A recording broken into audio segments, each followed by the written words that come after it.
ऐकून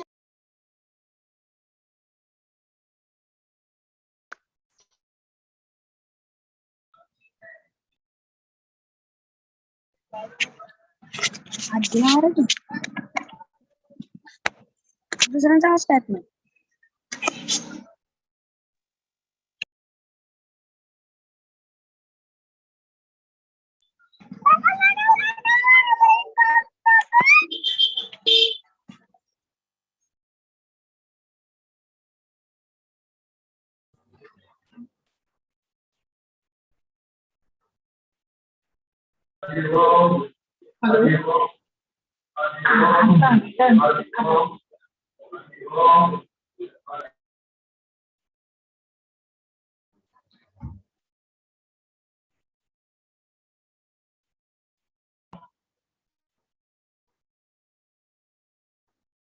Dr. Zadav, I'm trying to call you.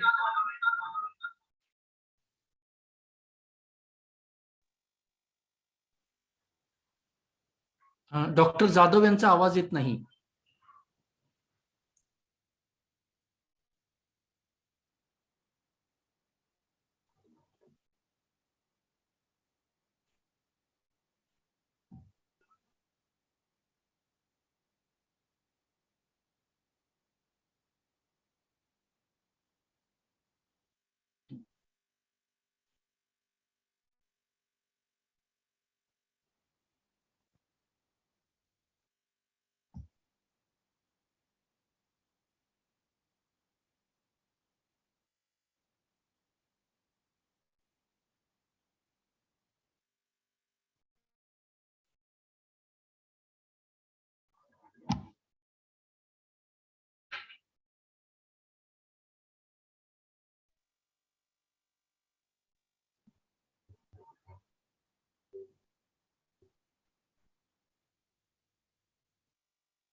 Doctor Jadhav, hello,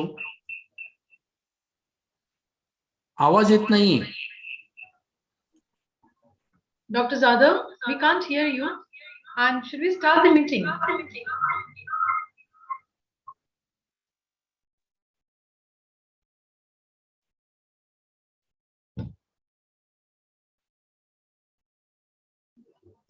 Dr. Zadav, तुम्हाला phone करतीये मी. I'm trying to call you on your cell phone.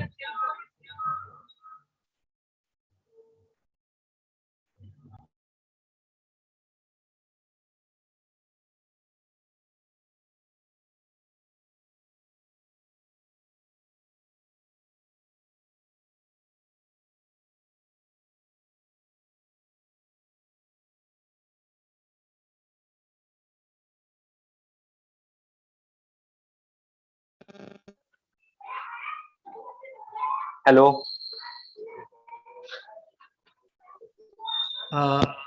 Doctor Nitin Ubale, तुमचा आवाज येतोय. Hello, hello,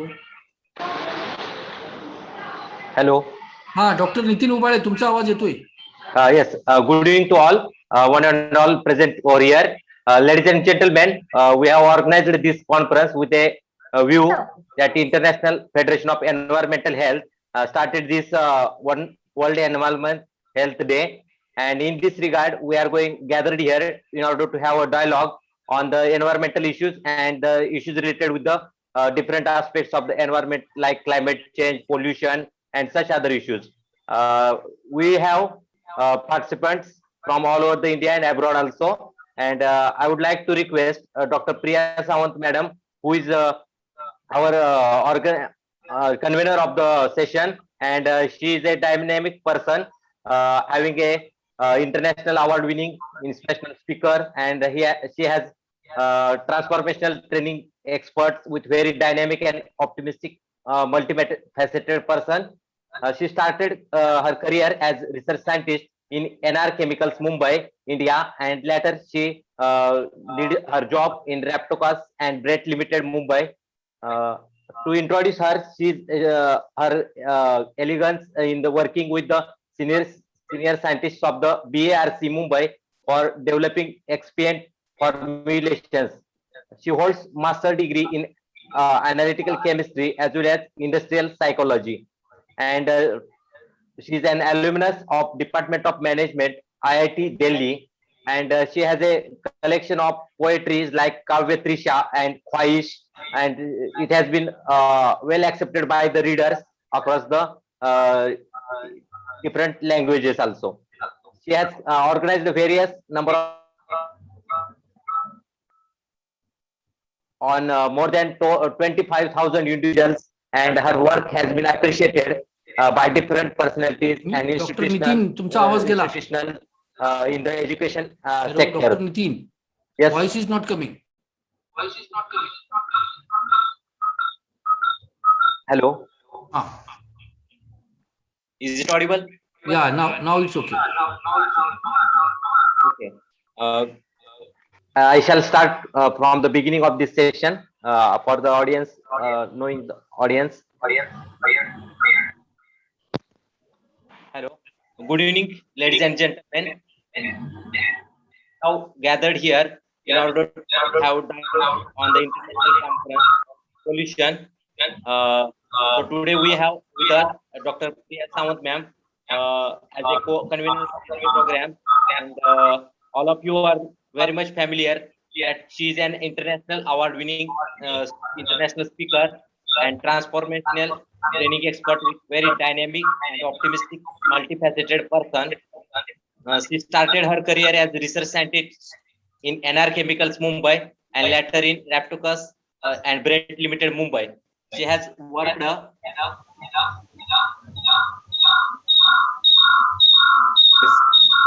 she holds masters in analytical chemistry as well as industrial psychology, and she is a proud alumnus of Department of Management, IIT New Delhi in India.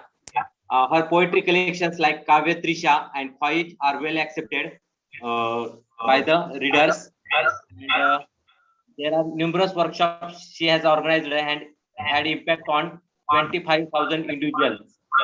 I request Dr. Priya Sawant ma'am to deliver her keynote address to the audience. Thank you, ma'am. Yeah. Namaste, everyone. Thank you so much, Dr. Nitin. May I please request all the participants to kindly mute their mics, please, so that there will be less of noise disturbance. Yeah, thank you so much. A very good evening to one and all, and I welcome you all on behalf of Leading Lady Foundation and Ratnai Agriculture College, India, for this international virtual conference. Now, today's day has got a special significance. It's celebrated as World Environmental Health Day globally. Now, this year, the theme of the day is prioritizing environmental health for healthy communities in the global recovery. World Environmental Day is observed annually on September 26th to spread the awareness globally regarding the health of the environment. So today's program is nothing but a small effort for creating global awareness and contribute to preserve and protect our Mother Earth. Today we have eminent subject experts from India and abroad who will throw light on this topic effectively. We have along with me my friend Dr. Gina from Philippines, Dr. Lucia from Brazil, Dr. Renia from Greece, along with Dr. Jadhav, Dr. Rajeshri from India. So I extend warm welcome to all of them as well as to all the participants. And without wasting much time, I would like to express my views on the problems of atmospheric air pollution and environmental pollution in general in this modern world. I'm going to share my views on some under-recognized impacts of air pollution to set the tone of today's conference. And thereafter, the experts will share their views at length. See, most of the rising global attention to air pollution focuses on the impacts that ozone, particulate matter, and other pollutants have on human health. So this is natural. The numbers in the headline are striking. The World Health Organization, WHO, estimates that the air pollution inside and outside the home is responsible for about 7 million premature deaths worldwide. So the number is huge. And the majority of these deaths, 4.2 million, are associated with ambient, that is outdoor pollution. So it is a leading environmental risk factor affecting the urban as well as rural populations around the world.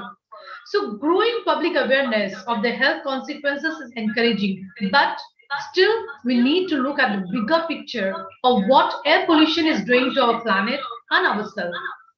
So the social cost of air pollution and the social benefits of reducing it extend for far beyond health, including to climate, to water, to renewable energy and agriculture. So most of the rising global attention to air pollution focuses on the impacts that ozone, particulate matter, and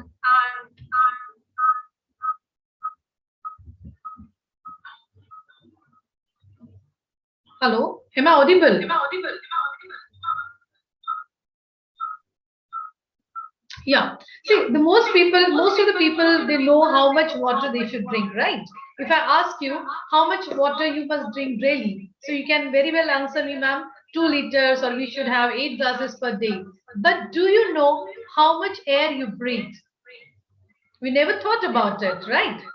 So the average adult inhales and exhales about 7 to 8 liters of air per minute while at rest. That's a minimum of about 11,000 liters of air per day. So breathing dirty air affects more than just lungs and causes more than premature death. So air pollution affects almost every organ in the body. A recent study by the Forum of International Respiratory Societies shows that air pollution contributes to everything from diabetes and dementia to fertility problems and childhood leukemia as well. Dirty air can also be invisible. Inhaling soot or smoke with particulate matter, often referred by size in micrometers. So the kind of air pollution arises from incomplete combustion of the wood and the plants as well as fossil fuels, dust, and the combination of other pollutants from various sources, including agriculture. The smaller the particle, the deeper in your lungs it can go, along with the chemicals. So we need to take care of it very seriously. Ozone, a gas formed by the combination of other pollutants, maybe from traffic or maybe from landfills, from the agriculture and other sources, is invisible, absolutely. But it has got very serious and hazardous effect on our health, not only on our health, but on our environment as well. It contributed to 5 lakh deaths worldwide in year 2017, that's the count. And as many as 23 million emergency rooms visits in 2015. See the number. So exposure to nitrogen dioxide, one of the ozone's precursors, that largely comes from the fossil fuel combustion, can cause respiratory and cardiovascular illnesses, as well as reproductive and developmental impacts. Not only these, but air pollution, it affects our climate as well. So it affects our health and it affects our climate as well. Often called as short-lived climate pollutants, we abbreviate it as SLCPs. So for example, black carbon, a compound of particulate matter, that is PM. then tropospheric ozone and methane. It contributes to both warming the climate as well as air pollution. We always speak about global warming. So these are the few impacts which the pollution has on the environment. According to the Climate and Clean Air Coalition, these three high potent pollutants are responsible for almost 30 to 40% of the global warming to death. They must be curbed alongside carbon dioxide to limit global temperature rise to 1.5 degrees. So you can say 2.7 degrees in Fahrenheit, and prevent the catastrophic climate impacts like sea level rise and water insecurity as well. So I won't talk much in details because we have the experts to talk at length on each of these topics. But black carbon and ozone persist in the atmosphere for just a few days and methane for up to few decades. It takes more than 100 years to eliminate carbon dioxide. That means action that reduce SLCPs can yield almost immediate reductions in their concentration, with benefit to the climate and human health. Importantly, some particulate matter can also have a cooling effect by blocking the solar radiation. But there always will be a health benefit from reducing particulate particular matter. So decision makers should consider this interplay when they're designing strategies to reduce SLCPs, isn't it? Not only this, but air pollution affects water and weather as well. From rainfall patterns to, you say, monsoon intensities, air pollution can significantly affect the water cycle. Particulate matter can reduce amount of solar radiation and which Excuse reaches me, the ma'am. Earth's surface. Sound, It affects- ma'am, there is one of the problem of echo. I think you should check your sound. There is echo problem from you, I think. Is it so? Yes. Okay, just try to minimize.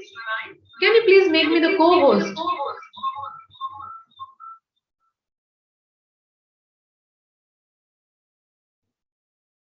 Is it okay now? No, I think still it is echoing.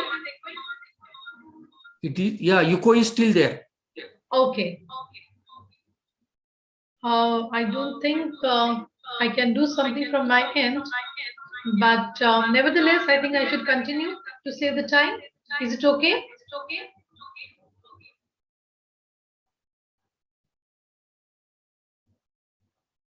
Is it okay now? No, madam. It is not still okay. What can be done? Can you help me with this then?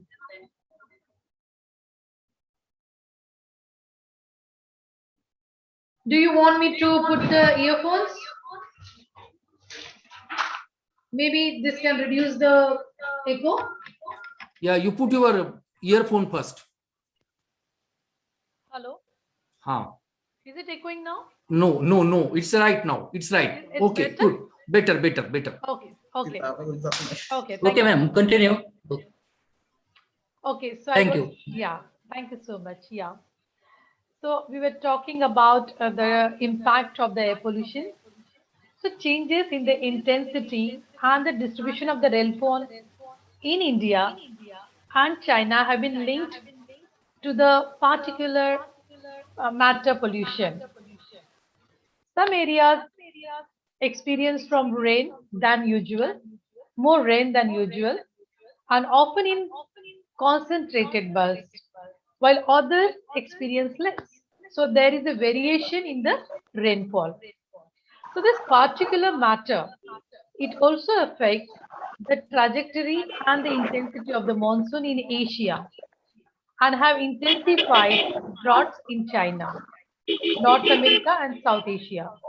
European and North American pollution also, they affect rainfall and drought in the Sahel. To the casual observer, this impact seems to with more general environmental variability, but their impact on agriculture, on water reservoirs, and biodiversity are very much significant. Now, coming to the impact of the air pollution on the renewable energy resources, if you talk about that, then when we think about renewable energy, then the solar energy is also dropped in the areas with significant particulate matter pollution. Wiping away the dust on the solar panels can solve the part of the problem, but the rest is more complicated. Sunlight cannot fully penetrate through the smog, reducing the solar panel energy output. So the output gets hampered. Now, there were studies conducted in India and China. Uh, it was found that the losses up to 25% of the potential yield in the most affected areas. So this can cut into solar manufacturers' bottom line and has major implications for the cities and countries that want to promote a quick and cost-effective transition to the renewables.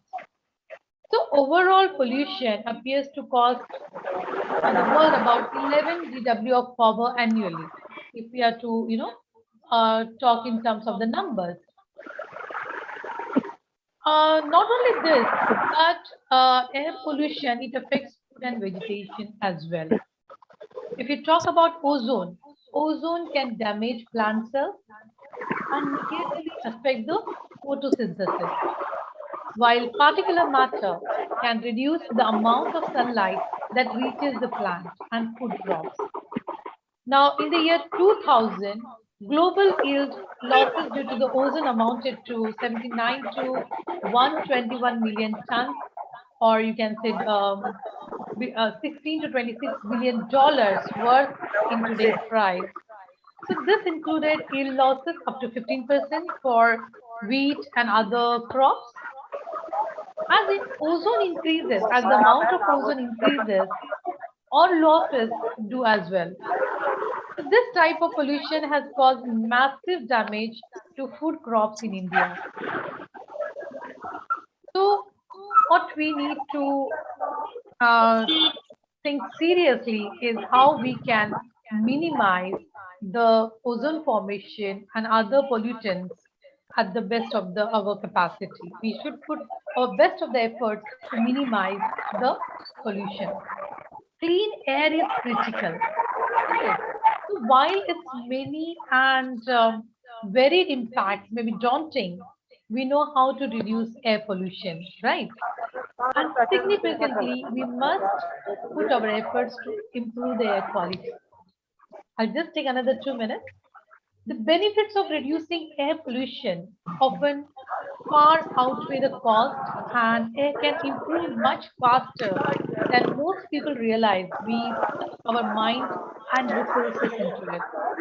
And that can be done easily at personal level, at individual level, and of course at organizational level. So these under-recognized but well-documented costs only add to the tally of reasons we should act quickly and decisively to clean up the air. We are already seeing solutions we can all learn from. For example, experts say that by reducing SLCP, short-lived climate pollutants now, we could slow the increase in near-term global warming by as much as 0.6 degree by 2050. So that is the target we are setting. And global assessments have outlined a clear agenda for achieving this target by expanding access to the clean energy, improving transport fuels, reducing vehicle emissions, and controlling methane leaks from the fossil fuel production and agriculture, among other actions. On a local level, we also have successes done from. Air pollution in other countries have fallen considerably over the past 20 years. The reason? Improved energy efficiency and better controls on vehicle and coal emissions. That is something we all must, need to think and implement.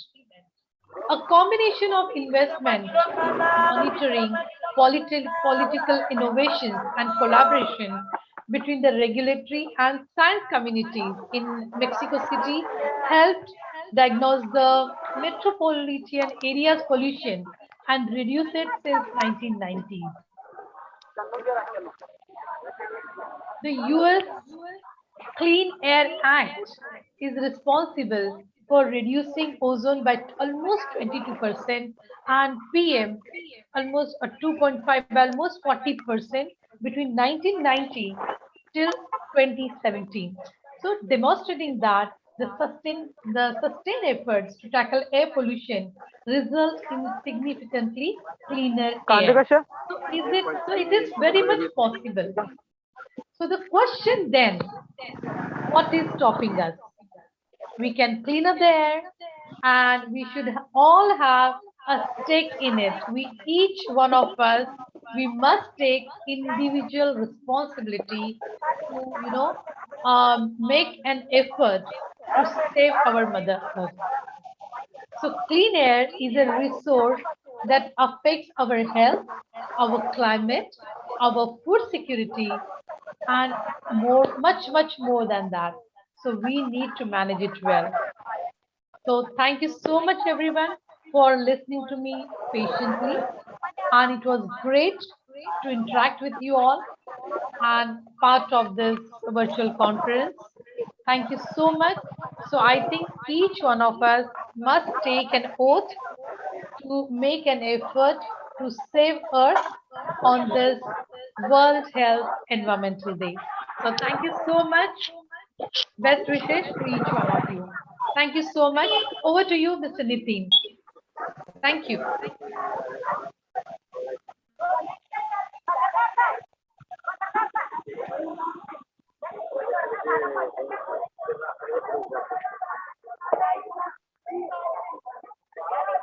I think Dr. Gina, she's already there in the guest room. So can you please let her in, please?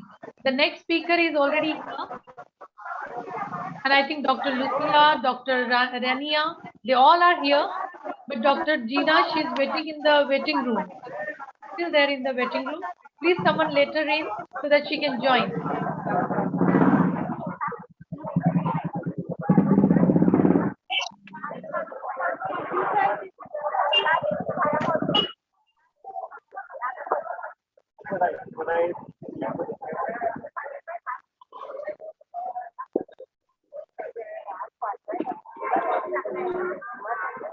Hello? Dr. Nitin, can you hear me? Hello? Hello?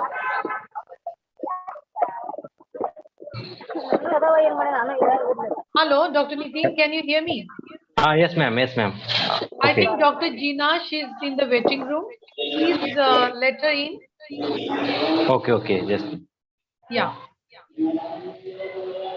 Dr. Jadhav, please allow Dr. Gina ma'am to enter in the meeting. Or else we can have Dr. Renia from Greece. She can start with the presentation. Okay. Then we will start with. Yeah, please. Okay. Just a minute.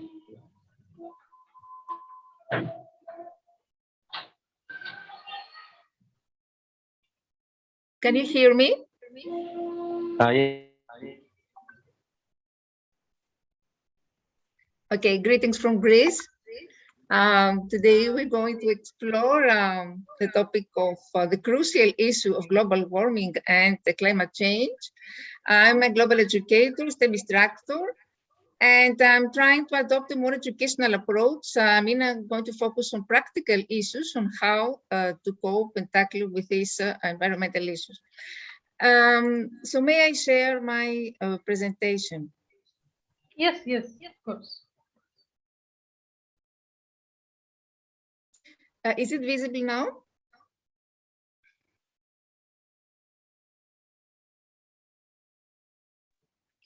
Yes, ma'am. It's visible now. Okay. So a series of environmental complications have arisen, global warming, air pollution, deforestation, or climate change, among others. The worsening of these problems evidences that we are not only facing an environmental deterioration, it's far beyond than that. There has been a wide general change because of human action, which has a direct and exponential effect on the planet. This is why people have begun to take part and declare a change of attitudes towards the environment and sustainable development. So climate change is one of the most complex issues we're facing today, and it involves many dimensions: science, economic, society, politics, moral and ethical questions. And it's a global problem, felt on local scales also. According to the World Economic Forum, for the failure to mitigate and adapt to climate change will be the most impactful risk facing communities worldwide in the coming decade, ahead even of weapons of mass destruction and water crisis. So as climate change transforms global ecosystems, it affects everything from the place we live to the water we drink to the air we breathe. So climate change manifests itself in myriad ways, and it's the ultimate equalizer, a challenge faced by every living being, and is a significant variation of average weather conditions becoming warmer, wetter, or drier over several decades or more. It's that longer-term trend that differentiates climate change from natural weather variability. And while climate change and global warming are often used interchangeably, global warming, the recent rise in the global average temperature near the Earth's surface, just one aspect of climate change. Humans, more specifically the greenhouse emissions we generate, are the leading cause of the Earth's rapidly changing climate. Greenhouse gases play an important role in keeping the Earth's rapidly changing climate. Greenhouse gases play an important role in keeping the planet warm enough to inhabit, but the amount of these gases in our atmosphere has skyrocketed in recent decades. According to the Intergovernmental Panel on Climate Change, which is the foremost international scientific body for the assessment of climate change, concentrations of carbon dioxide, methane, and nitrous oxides have increased to levels unprecedented in at least the last 800,000 years. The atmosphere's share of carbon dioxide, the planet's chief climate change contributor, has risen by 40% since pre-industrial time. So what are the aspects of the climate change? As we can see, higher temperatures worsen and increase the frequency of many types of disasters, including extreme weather events, storms, floods, heat waves, and droughts. And these events can have devastating and costly consequences, jeopardizing access to clean drinking water, fueling out of control wildfires, damaging property, creating hazardous material spills, polluting the air, and leading to loss of life.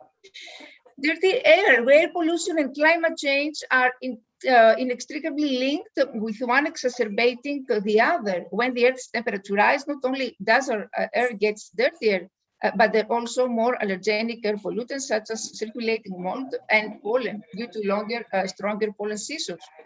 And the burning of fossil fuels like coal, oil, and gas for electricity, heat, and transportation is the primary source of human-generated emissions.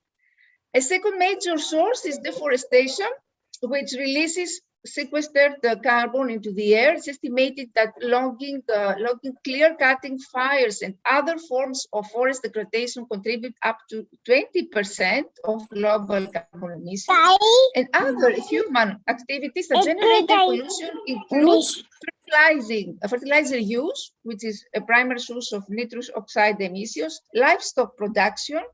Cattle, buffalo, sheep, and goats are major methane emitters, and certain industrial processes that release fluorinated gases. And what could be the health risk? According to the World Health Organization, climate change is expected to cause approximately 200,000 additional deaths per year. And as global temperature rises, so do the number of fatalities and illnesses from heat stress, heat stroke, and cardiovascular and kidney disease.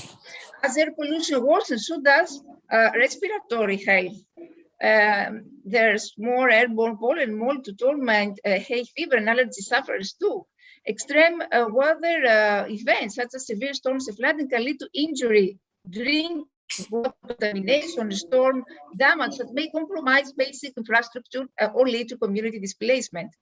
And indeed, the historical models suggest that the likelihood of being displaced by disaster is now 60% higher than it was 4 decades before. And the largest increases in displacement are driven by weather and climate-related events. What about rising seas? The Arctic is heating twice as fast as any other place on the planet. As its ice sheets melt into the seas, our oceans are on track to rise 1 to 4 feet higher by 2100 and threatening coastal systems and low-lying areas. The Earth's ocean absorb between 1/4 and 1/3 of our fossil fuel emissions and are now 30% more acidic than they were in pre-industrial times. And this acidification poses a serious threat to underwater life, particularly creatures with coral and others. So rising ocean temperatures are also altering the range and population of underwater species and contributing to coral bleaching events capable of killing entire ecosystems. In parallel ecosystem, climate change is increasing also pressure on wildlife to adapt to changing habitats and fast. Many species are seeking out cooler climates and higher altitudes, altering seasonal behaviors and adjusting traditional migration patterns. And these shifts can fundamentally transform entire ecosystems and the intricate webs of life that depend on them. So despite that, there are climate deniers and fossil fuel likes claim that, for instance, science of global warming is far from settled. Climate change is a reality because the atmosphere and ocean have warmed, the amount of snow and ice have diminished, and sea level has risen. Our last decade was hotter than any other decade in the past years. So there is possibility to reverse this warming trend that lies within us. We can mitigate this and help stem its detrimental impact. We can mention also Paris Climate Agreement at 2015, Paris Climate Change Conference. In this conference, nearly every nation committed to actions aimed at shifting away from dirty fossil fuels and toward cleaner, smarter energy options in order to limit global temperature rise this century to 2 degrees. And also, United States also pledged out to cut its output by 26% to 22%. We must also move forward with Obama administration climate action plan, which included steps to promote renewable energy sources, increase fuel economy standards, prioritize energy efficiency, and reduce emissions of greenhouse gases beyond carbon, such as methane. Tackling global change is a yes. Tackling global change is a Herculean task, one that depends on international consensus and the efforts of communities, companies, and individuals alike. So some states of California are championing clean energy industries, such as solar and wind. Philadelphia and New York are taking action to mitigate climate change and bolster climate resilience. And other companies voiced their support for low emission policies and the Paris Climate Agreement. What about climate change and COVID? Because during the COVID pandemic, Bill Gates has written this book, How We Avoid... yes? Yes. How to avoid climate change. The pandemic has changed the way we work, we live, and socialize. And at the same time, this pandemic brought new reasons to be hopeful about climate change. China committed to the ambitious goal of being carbon neutral by 2060. In 2021, the United Nations will gather in Scotland another major summit on climate change. And Bill Gates, his book says that we have to work together That means that governments, researchers, and our companies need to collaborate, all stakeholders. So Bill Gates suggests gives some suggestions how to create incentives. Governments can give the private sector various incentives to go green, tax credits, loan guarantees, and other tools that can help reduce the green premiums and drive demand for new technologies, and other tools can help reduce the green premiums and drive demand for new technologies. Governments can play a huge role by adopting zero carbon policies, shaping the way markets attract money for these projects. That means that government policies should be technologically neutral, predictable, and flexible, so that many different companies and investors can take advantage of them, not just those with large federal tax bills. Use procurement power. Governments at all levels buy enormous amounts of fuel, cement, and steel. They build and operate the planes and trucks, etc. They consume a worth of electricity. This puts them in the perfect position to drive emerging technologies to the market at relatively low cost. Build infrastructure that will get new technologies to market, put a price on carbon, build infrastructure, as I said before, that will get new technology to, that could help technology be competitive, clean in the electricity standards, clean product standards, and change the rules. Here I want to say that the agenda, 2030 agenda, is actually promotes these environmental issues, and we're talking about sustainability. The 4 pillars of sustainability are human sustainability, social, economical, and environmental. And I want to say, from the point of view of educator, I want to insist on what we call education for sustainable development, which actually aims to empower. Why we need education? Because this could empower people to participate in shaping a sustainable future. This requires a reorientation of current education systems. This could help individual values, knowledge, skills, and competencies for sustainable living and participation in society. And this, of course, is contextual, locally relevant learning. That means that we could do, educators can take the children, go out in the nature and implement outdoor activities so that they can learn how to respect nature and environment. It should be interdisciplinary, it should be holistic, and should be value-driven. It should promote critical thinking, problem solving, including through the variety of learning and teaching methods that encourage participation and collaboration, and of course must reflect all 3 dimensions of sustainable development: economic, social, environmental.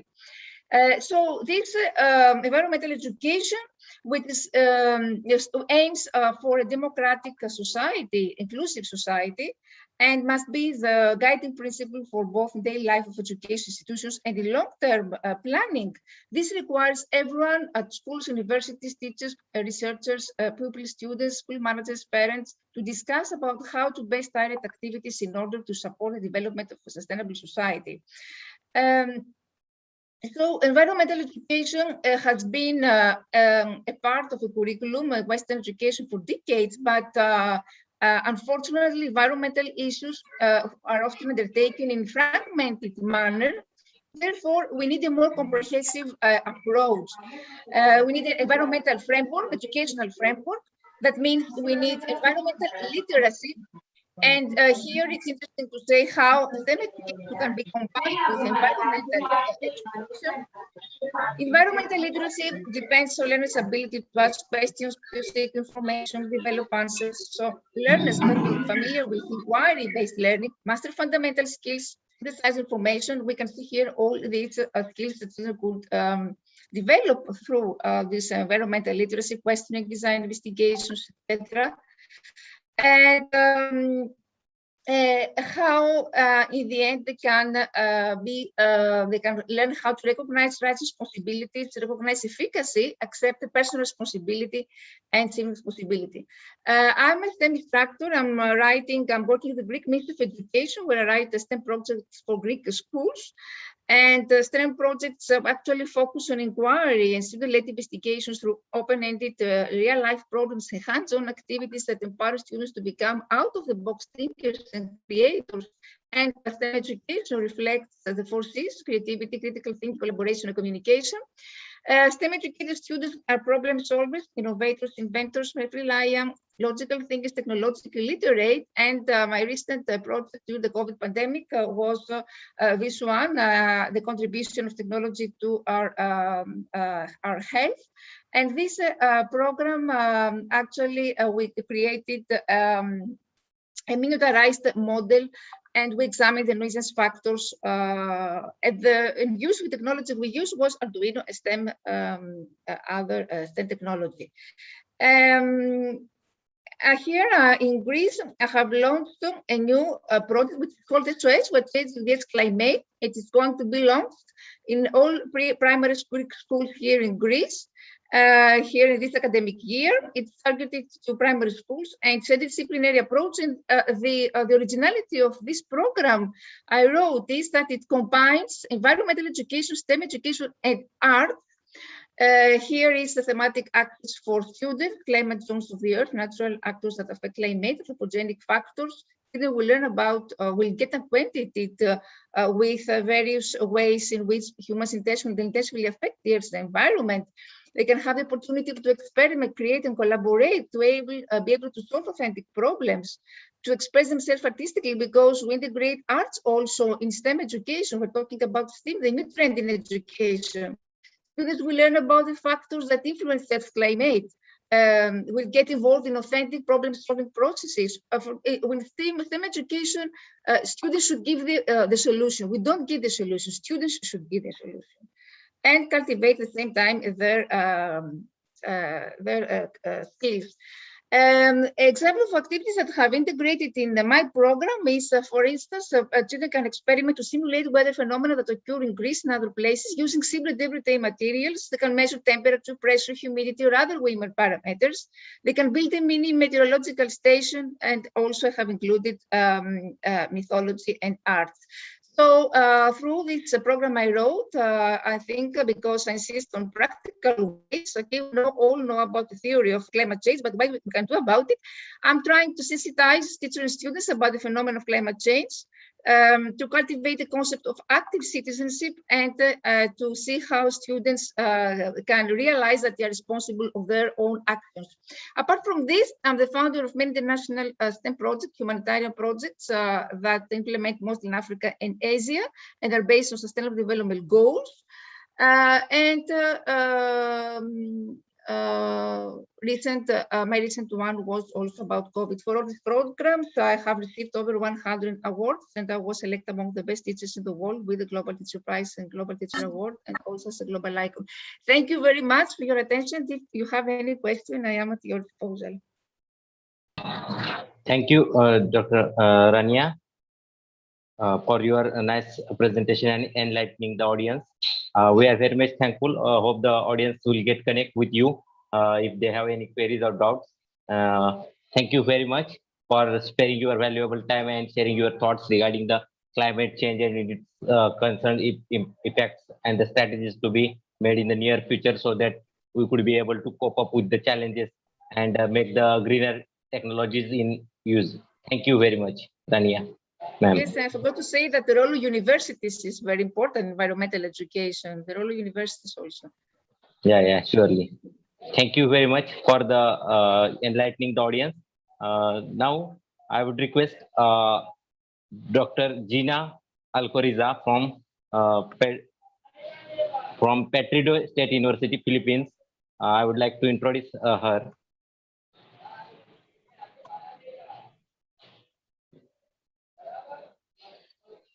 Just a minute.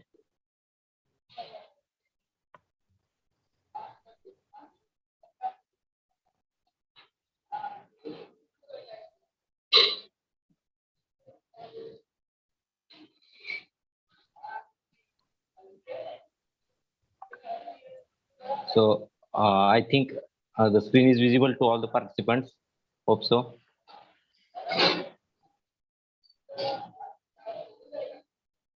Okay, Dr. Gina is lecturer of tourism management and international affairs coordinator from Petrido State University, San Jose campus, Philippines. And she is a member of Ambassador Philippine Association of Researchers in Tourism and Hospitality, that is PARC. And she is a board member of Union of Filipino Tourism Educators, tourism consultant for some local government units and private entities. She has worked as trainer for tourist police, then Bicol region, Philippines. She has been a member of regional quality assurance team of Commission of Higher Education, Philippines, and president of Council of Deans, program chair of tourism and hospitality. She has worked as international, been speaker for various issues in Philippines, India, Brazil, Thailand, Pakistan, Malaysia, on the different aspects of research, tourism, and hospitality, along with business topics also. Her area of research is community-based tourism, event tourism, ecotourism, crisis management, consumer behavior, and she has been a research reviewer for various journals and editorial board member. She completed her bachelor's from Polytechnic University of Philippines, Manila, and she has achieved her doctorate from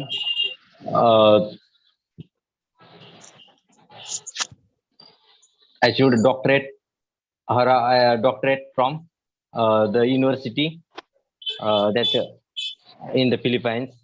Now I request Dr. Gina to share her thoughts on the topic given to her, that is building pollution-free tourism communities for all.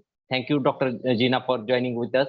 I request you to share your presentation and enlighten the audience, please.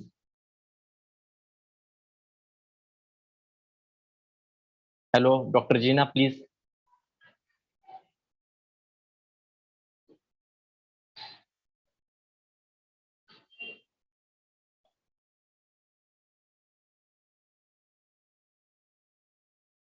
Hello. Dr. Gina.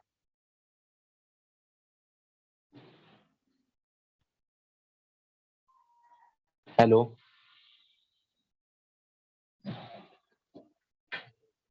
Hello. Dr. Gina, ma'am. Yeah, Yes. Yes, sir. Yes. yeah, Dr. Nitin, she was feeling, she was experiencing some power outage. Okay. So now Hello, she's back. I ma'am. think she's, yeah, Hello, ma'am. hello, Dr. Priya. I've just rejoined the session. So I'm Okay. sorry for, Ma'am, please yeah. continue. Okay. Please continue, ma'am. Yes, I'm thank you. here, ma'am. Okay. Yeah. I would request Dr. Gina, ma'am, to share her thoughts on building pollution-free tourism for communities all over the world, so that audience could get idea how the climate crisis and other issues related to the environmental health could be impacting on tourism communities. So would request you to share your thoughts, please. Thank you, sir. Let me share my screen. Yes, please.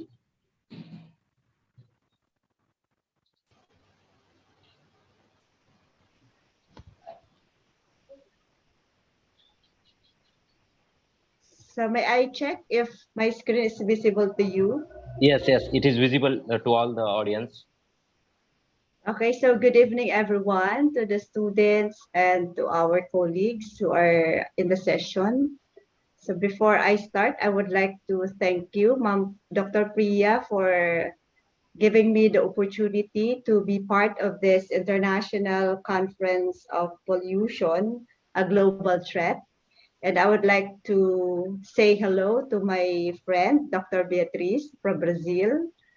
So now I am very much happy to be with you tonight, okay, to present to you this topic, building pollution-free tourism communities for all. So I'm actually happy to be to share this with you in the other perspective. So we are very much aware that we are experiencing diverse problems with regards to the climate change. So that's why even in the tourism industry, we are experiencing lots of things now with regards to climate change. So for my session, I would like to share with you 3 points. So we'll be discussing about the tourism and environment, environmental impacts of tourism, and then the pollution, how to build a pollution-free tourism communities, which should be inclusive. Okay, so for the information of everyone, that tourism now is one of the important industries around the world, no, even before the pandemic. So it's just stopped. No, we experienced a lot of problems during the pandemic, but when the international borders reopen, definitely will be experiencing a lot of greater impacts on economy, culture, and society with regards to tourism. So since we are focusing on the climate change, we are focusing on pollution as the global threat. So I will be focusing also on the environmental aspects of tourism. Okay, so in terms of tourism, environment is always understood as a nature or atmosphere of a destination or a place which is used for tourism in a destination. So if we can analyze, now if we can trace the history of tourism, tourism and natural environment is the most significant resource of tourism. So we started introducing destinations through the natural environment, through the natural attractions, before we realized that we have also culture, we have also infrastructure that can be used, you know, as attractions for our destinations. So nature consists of mountains, water resources such as seaside, sea, rivers, waterfalls, etc. And green environment includes plants, forests, parks, rainforests, safaris, etc. So if we can see, tourism is really dependent on natural environment. Okay. So the quality of environment, both the natural and man-made, is essential to tourism. However, tourism's relationship with the environment is complex, and many activities can be the adverse environment effects if careful tourism planning and management is not undertaken. That's it. That's actually the problem. So we are aiming for a success in tourism, but we must not forget to protect our environment.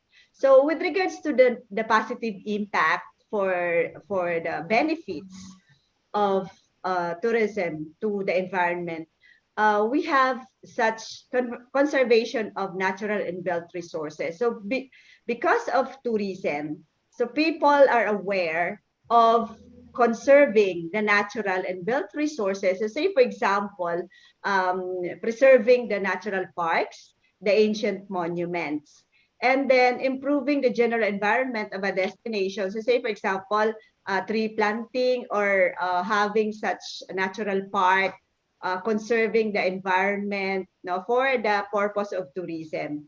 And because of the influx of tourists coming in to a destination, people, the host, okay, the local government and the government of that particular country is actually having such environmental awareness in order for them to inform the public that this particular place or country is actually advocating environmental conservation and protection. So if we can see here, okay, so this pictures actually manifested shows how tourists are enjoying their stay at a natural environment tourist destination. So here, so sightseeing, we have the mountains. We actually, when we are visiting a place, the first thing that actually attracted us to visit actually the natural environment, the scenery, the sightseeing. Okay, so say for example like this, okay, and then but the sad part, we are planning, developing more areas for tourism for the purpose of course, gaining, generating more income,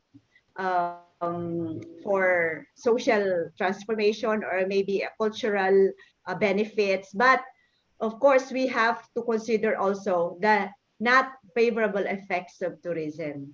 So number one, destruction and of nature and habitat loss. This is really correct. Okay, this is actually evident to more destinations across the globe. Pressure on resources of the area. Okay, loss of the cultural identity of the place and the community. Okay, growth of aggression and crime rates, the exploitation of animals to entertain the tourists. So say, for example, the destination has to offer zoo or a safari.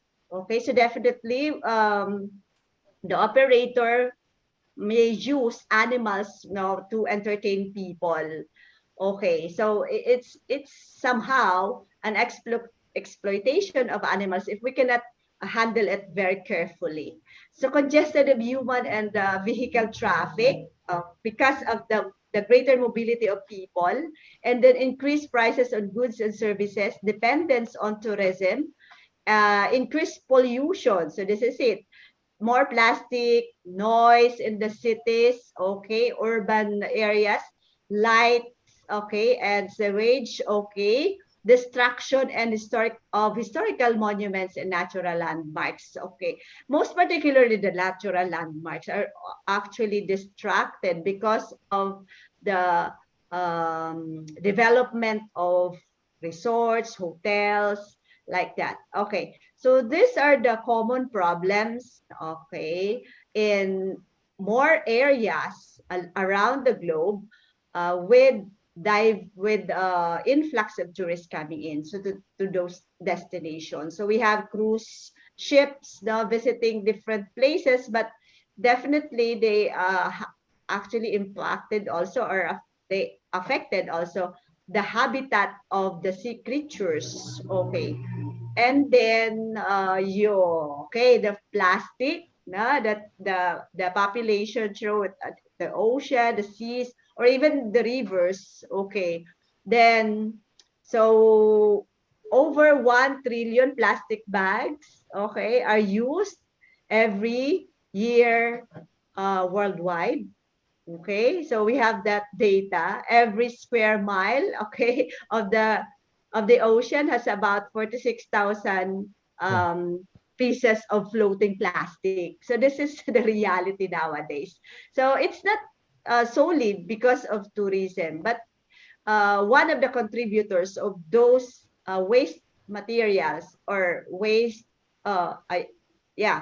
materials or pollution are actually tourism as an industry. So just to have that fast facts, okay, so we have daily we have 2 million tons of sewage for industrial and cultural waste products, okay, so emitted into local water sources. So human waste product is leading water pollutants. So 2.5 billion people lack access to adequate sanitation facilities.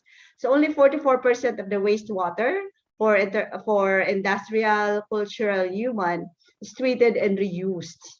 Globally, we have 20% of the water released is untreated. So in terms of air pollution, greenhouse gases, hazardous chemicals, smoke, industrial pollution, pollen, and exhaust can form layers of smog. Okay, particularly over cities and metropolitan regions. So this is the reality. So, okay, because of the urbanization, because of the greater mobility of people, that's why one of the realization of having pandemic is the earth is resting. Okay, so pandemic actually controlled us, contained us in our own places to avoid more mobilities of people, to avoid more pollution. So, but of course, okay, we have to make it balance. So if we have that positive impact, say for example, environmental conservation because of tourism, so we have to take also the negative impact. So tourism is really advocate on balance. Okay, so one of the best move of tourism is to offer sustainable tourism. So if we can remember, last year our World Tourism Day theme is more on rural tourism. Okay, so we in the tourism industry, we need to empower the local residents, the local communities to handle tourism, to avoid more impact on the environment. And then this year, tomorrow is the World Tourism Day, so we'll be celebrating with the theme tourism for inclusive growth. Okay, so this is also all about sustainable tourism. So if we can actually browse this, if we can analyze this sustainable tourism applied to what we are what we have in our destinations, this is actually anchored with the pillars of sustainability. So our purpose is here, our purpose for sustainable tourism, of course, is to satisfy the needs of our tourists, to make their visit to a destination a very remarkable or delightful experience. But of course, those are the needs of tourists. So as developers, as people in the tourism industry, providers of services, so we need to look into the sustainability of our natural environment, of our destination. So we have to look into this. So with the socio-economic benefits for communities, so say for example, employment and income earning opportunities, but don't forget to protect the natural areas, protect wildlife, natural resources, and of course, authentic tourist experience, conserve heritage and culture. So that's actually must be the focus of all the communities around the world when it comes to tourism. So let us talk about the building pollution-free tourism communities. So I have some suggestions here. This is anchored by the tourism development plans and anchored of the recovery plan of UNWTO, when tourism really bounced back by the next year, or maybe 2022 or 2023. Okay, we cannot predict. Okay, so with regards to tourists, now in order for us to have a pollution-free tourism communities, why I actually suggest this, okay, to Dr. Priya, to have local communities. Okay, so because when we have to champion in the local communities, definitely we can actually champion also in the larger perspective, which is the global community.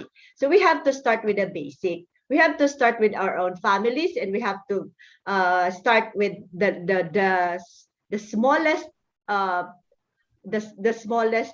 form of society. So it's actually the local community. So with regards to tourists, okay, so we have to make them aware about the environmental conservation. So we must, in many different areas, we have that guidelines already. Okay, so with guidelines with such on how to protect, and preserve the environment. And then we have to remind them with sensitivity to our fauna, to our endemic animals, okay, and then respect to culture, of course, and the environment. So they have, as tourists, we must actually have that guidelines or an orientation to our tourists to have the idea of what should be protected, and the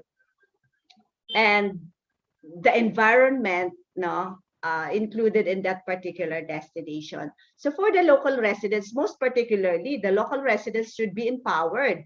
Okay, so tourism awareness for them, empowerment, livelihood, respect to tourists, of course. So, okay, respect begets respect. So as far as the tourists are concerned, so for us to expect the respect from the tourists, we must, as host, okay, from the local residents or from the local communities, we have to respect our tourists. And of course, in other areas, we have the environment rangers. It's good to have that environment rangers. So those are the local residents. For the government, it should have that tourism plan with focused on environmental conservation. So or it should be sustainable tourism plan, and with, of course, the guidelines. Okay, so guidelines for the tourists and for the local planners, and support the stakeholders. Okay, so why? Because we have NGOs or the non-governmental organizations who are actually advocating the environmental conservation, but we need the government support also. And then responsible marketing. Yeah, marketing of our destination should be very much responsible, and conduct research. Okay, so we have to encourage our researchers, okay, and the or maybe research grant from the government to the scholars, okay, to have such research more on the environmental conservation and protection. So for local operators, I suggest to have responsible tour packages. Okay, so it should be also focused on environmental conservation and protection, responsible marketing, and coordination with all the stakeholders in the tourism industry. Okay, for the stakeholders, other stakeholders like the investors or businessmen in the tourism industry. Okay, so we have to offer or make our local products now made from the local ingredients. Okay, and then green practices. So we have a lot of establishments nowadays who are actually advocating green tourism, and then offer local cuisine. Okay, so in their establishment, they have to, of course, practice the energy and water conservation. And it's good to have such program, no, of eco-friendly accommodation. But this is actually because of the climate change that we are talking about. Okay, this is actually practiced in many areas, no, not only in my country but also in your country. So this is actually be done with the public-private partnership. It should not be done only by the government, but it should be done by the collaboration of all stakeholders in the tourism industry. Okay, then it's good to have that. We have that 17 goals to transform our world. So this should be, I included this, as I included also by Madam from Greece. Okay, this is really important for us planners. Okay, educators. Okay, we need to educate people, know, about these goals for us to have our plans, our actions, no, in harmony. Okay, so it's not only the goal of the government, but it's the goal of all. So that's why I suggested to have community for all. Okay, so if we can actually study all those goals, those are included in the tourism. So when we are making such plan for our cities here, so we included these 17 goals in our strategies in implementing our tourism master plan for it. Okay. So for our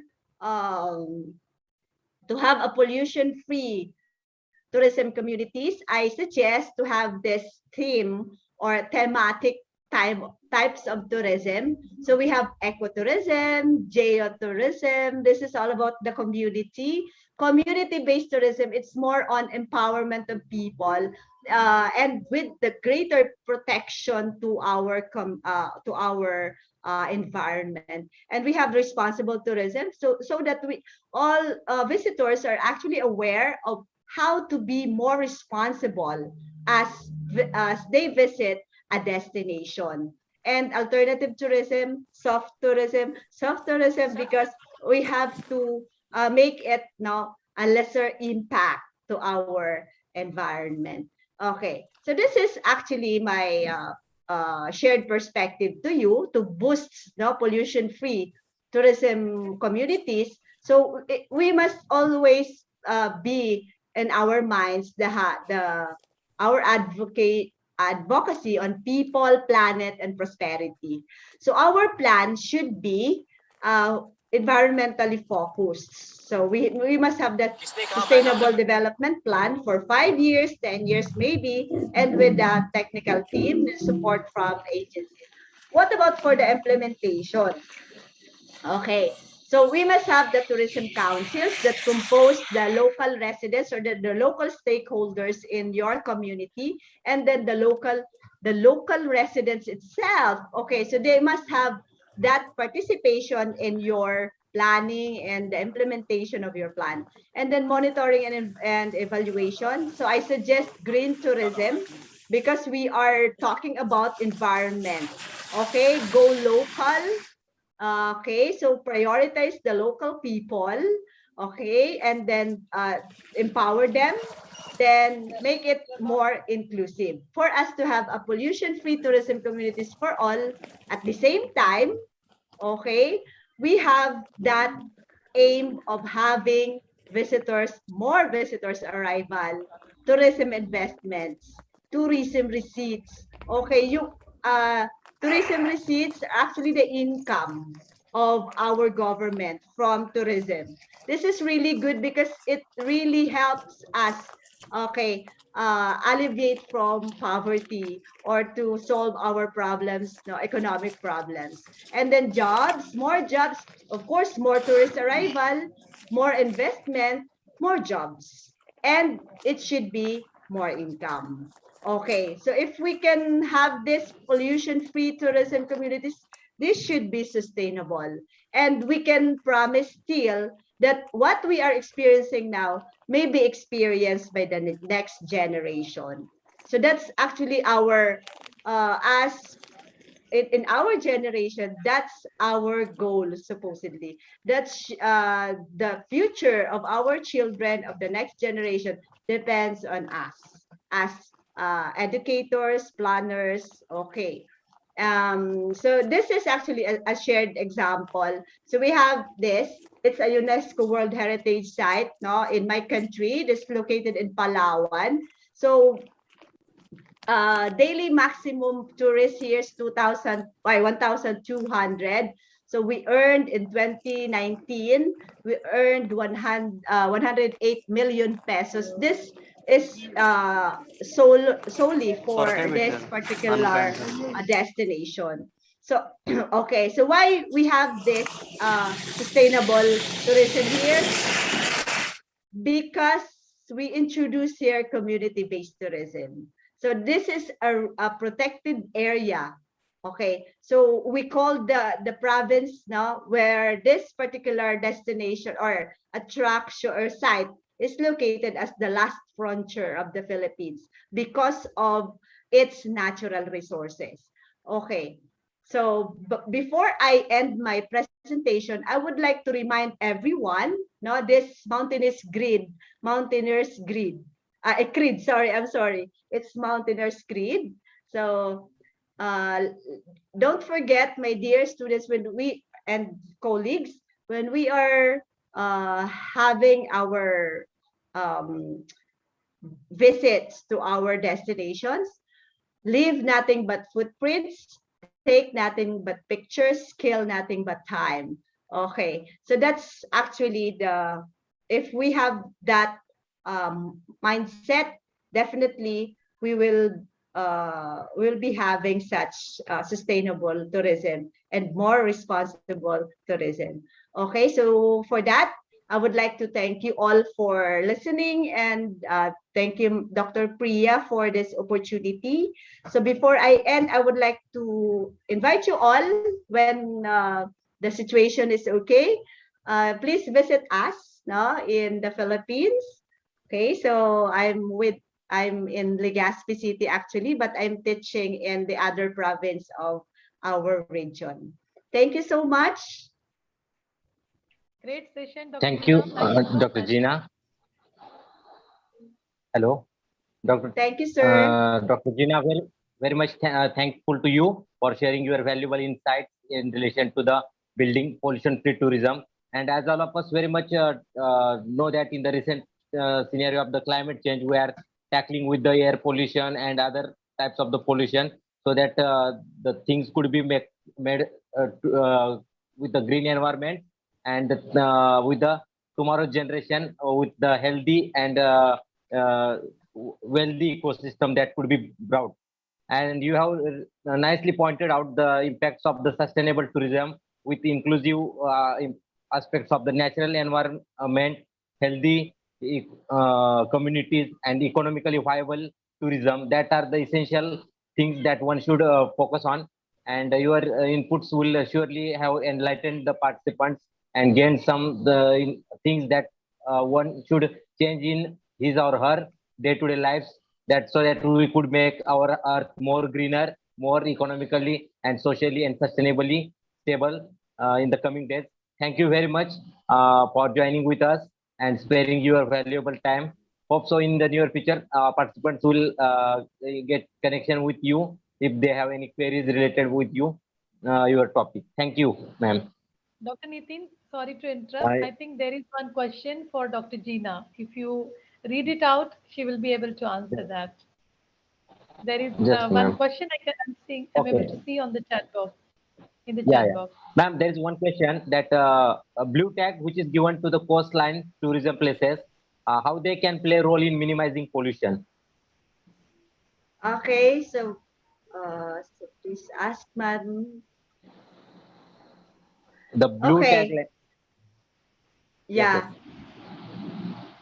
That's actually a good practice, no? Okay. So this should be communicated to everyone, no? Especially those people who are visiting, places, so that this could be practiced, and it could have such minimal impact to the environment. Okay. Thank you. Hope the audience, those who have queries, will get in touch with you if they have. You have this shown your contact details and email, so that all participants can get in touch with you. Thank you, Dr. Gina, for sharing your valuable thought. Thank you. I think I extended my session. I'm sorry. It's not like that, ma'am. We are very much thankful for your input. Okay, thank you, ma'am. Now, I would like to request Dr. Rajeshri Thoke, Dr. Madam, to share her thoughts on side effects of pollution on human health. I would like to introduce to the audience about her. She is MD, DMRE, and fellowship in fetal medicine. She has done various paper presentations in IRIA 2010 on effects of H1N1 in human lungs, and poster presentations on effects of H1N1 on human body in European Congress of Radiology in 2011. She is a certified yoga teacher, and she has been learning classical dance form, that is Kathak, and her contribution in the diagnosis of Herculean ichthyosis in fetus, rarest disorder antenatally in primary by ultrasound in 2020. I welcome Dr. Rajeshri ma'am to the this August gathering and share her thoughts on pollution and its impact on human health. And as all of us know, all the participants may be aware that around the world, 9 out of 10 people breathe unhealthy air today. And air pollution has become the biggest environmental risk of early death and responsible for more than 6 million premature deaths. So concerning these issues, we are having our Dr. Rajeshri with us. Ma'am, please share your thoughts and enlighten the audience. Thank you, ma'am. Good evening, everyone.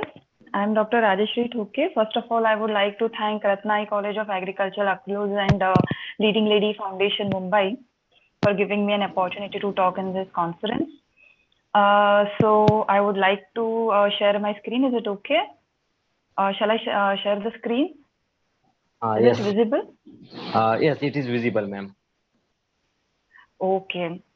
So thank you so much.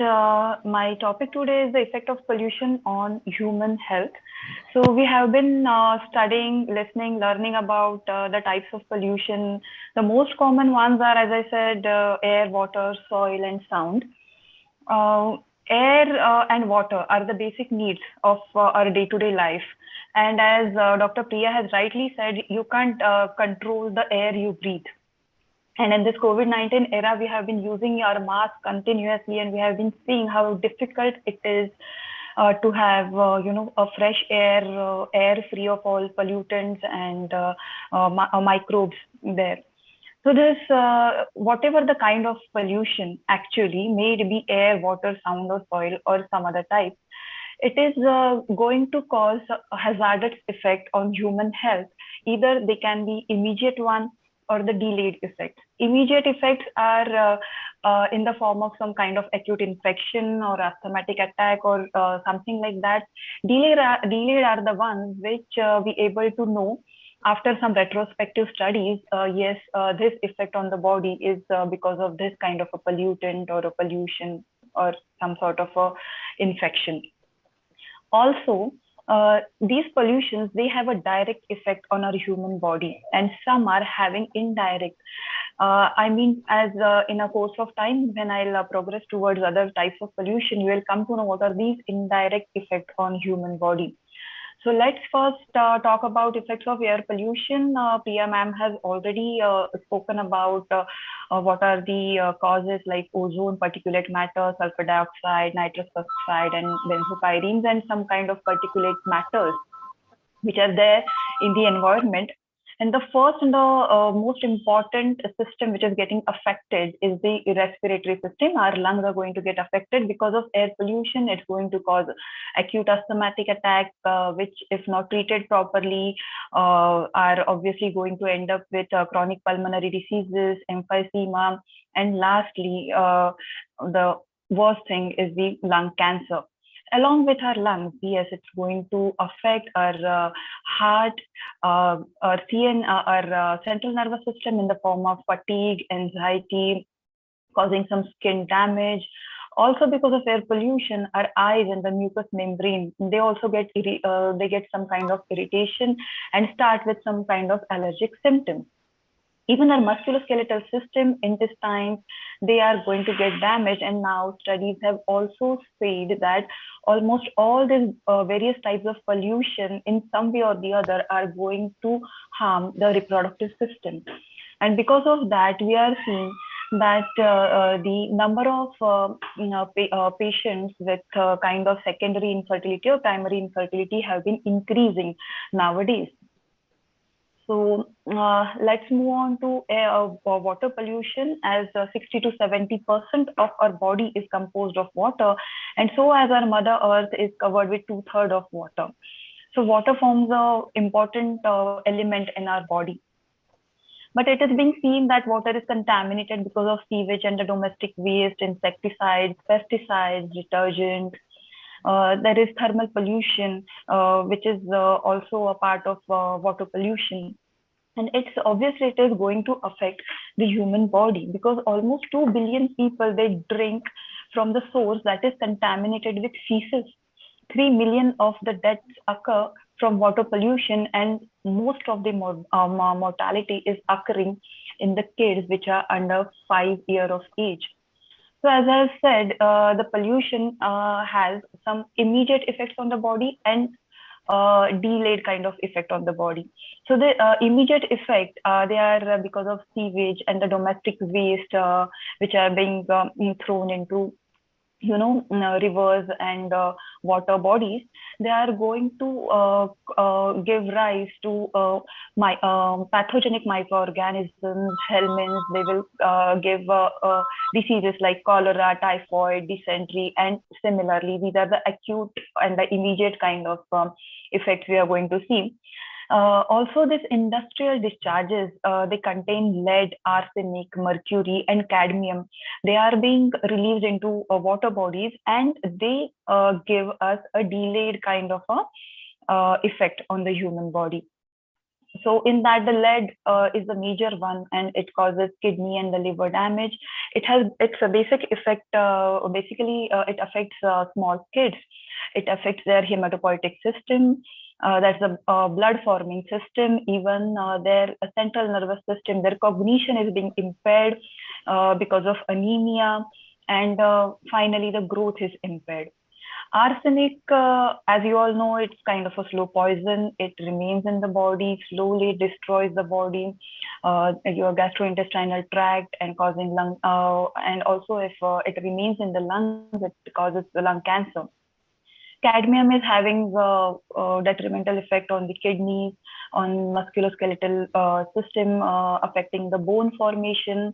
Also, it causes diarrhea. And mercury does have serious effect on our central nervous system in the form of headache, dizziness, and really we just do so many tests for the headache, which is the commonest symptom told in many of the diseases, and we just can't even reach to a diagnosis exactly why it is occurring, and sometimes it's just a mercury intoxication, and which is very difficult to reach to the diagnosis. Also, the agricultural discharges, which include fertilizers, pesticides, which are toxic for the human beings and the aquatic animals, and I'm sure they're going to dealt with in detail by Dr. Zadav in his topic. So I'm just skipping the same, and let's move on to a kind of a water pollution, that is, we call it a thermal pollution. Thermal pollution occur because of the nuclear power plants, thermal power plants, hydroelectric power, domestic sewages, because they alter the temperature of the water. And because there is alteration in the temperature of water, it reduces oxygen carrying capacity of water, and that's absolutely it's going to affect the flora and fauna of water, increase death rate in the aquatic life, their biological activities are altered, even their reproduction is being altered, and it in some ways are obviously going to affect the human life.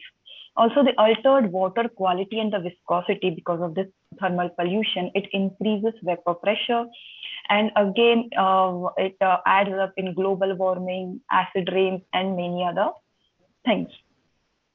So I'm just skipping the part of soil pollution because, as I said, it will be covered by Dr. Zadav in his topic.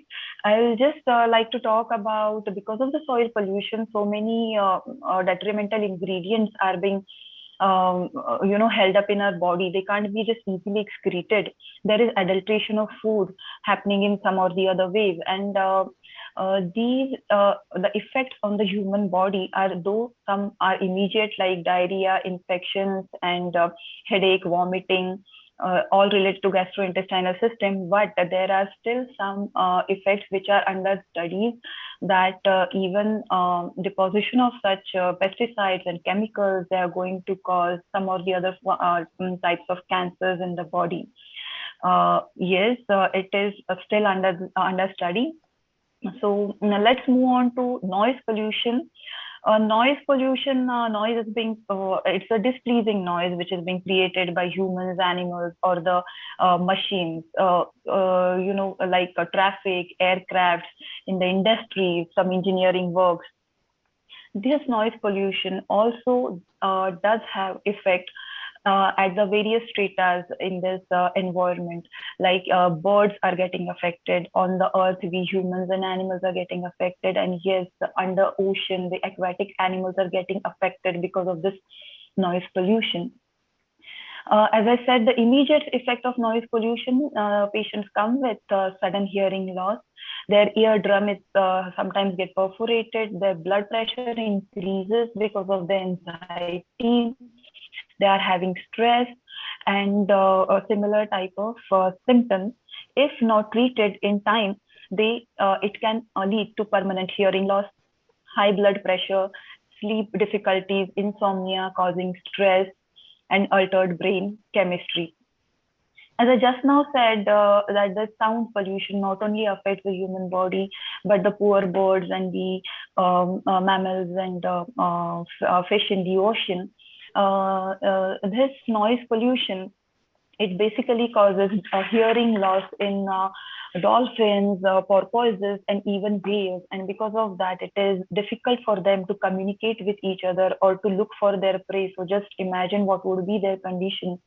The noisy ships, oil and gas exploration industries underwater, and even the sonars, they are causing this noise pollution in the ocean, and the aircrafts and the gas wells, they are causing air pollution in the for the birds.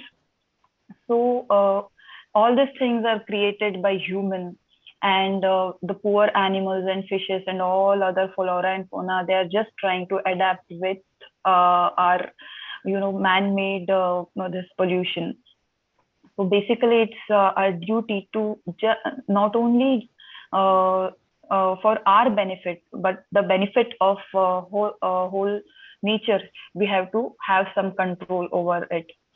And next is the most important topic, that is the plastic pollution. This plastic and the litter, which is nowadays a biggest headache, and it's one of the biggest problem faced by all the countries all over the earth. It's causing soil pollution, air pollution, water pollution. Low quality plastic is being used in the form of microplastic content. It goes into your body in the form of plastic being ingested by sea fish, which we consume as a seafood. Even poor quality plastic being used for drinking tea or heating up food in the microwave. This microplastic is also getting ingested through water. It accumulates in the body and has detrimental effect on various systems, right from our head to the musculoskeletal system, gastrointestinal system, and the reproductive system also. Plastic is not a biodegradable substance. It cannot be easily eliminated from the body. It remains there. So it has created a biggest problem, causing headache, dizziness, thyroid dysfunction, acute onset diarrhea, birth defect, infertility, skin and the liver disorders also.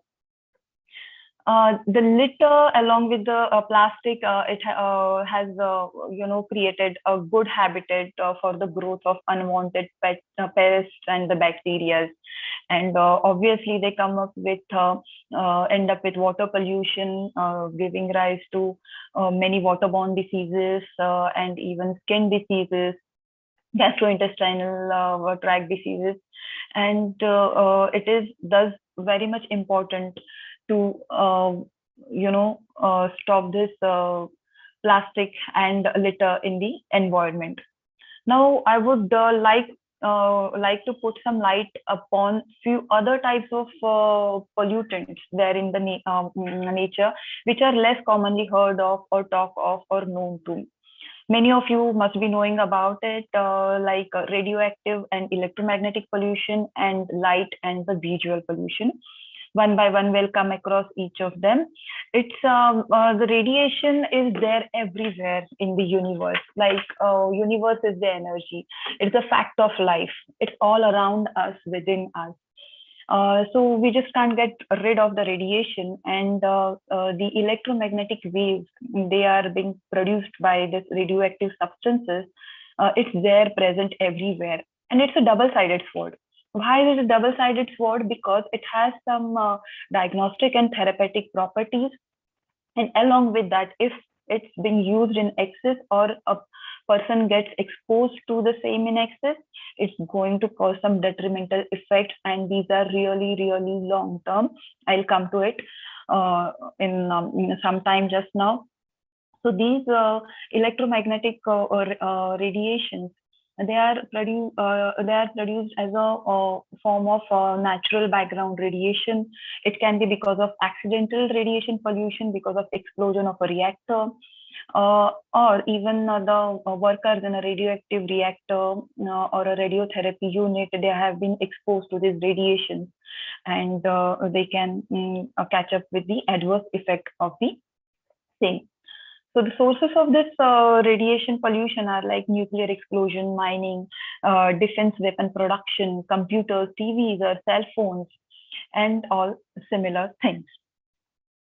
So these electromagnetic radiation, as I said, although they are being used to treat various cancers, neurological disorders, even tissue regeneration, they are being used for, and for stem cell technologies also, they are under trial. If in excess, they can result in some kinds of cancers. Yes, these are like excessive electromagnetic radiation exposure of the body can result in brain tumor, breast cancer, and even some blood-related cancer. If a high dose is being delivered to a pregnant lady, even it can lead to immediate abortion if the fetus is very small. And if not, then there are chances that fetus can be born with some kind of a birth defect. It's all because of the increased oxidative stress being created by the electromagnetic radiation. So this radiation pollution has a great impact on human health, as we all have learned about this Hiroshima and Nagasaki incidents which has happened in August 1945. Instantaneously, almost around 130,000 people were died at that time, and its prolonged effect in the is being even there. I mean to say, their third generation is going through this effect of radiation in the form of some or the other type of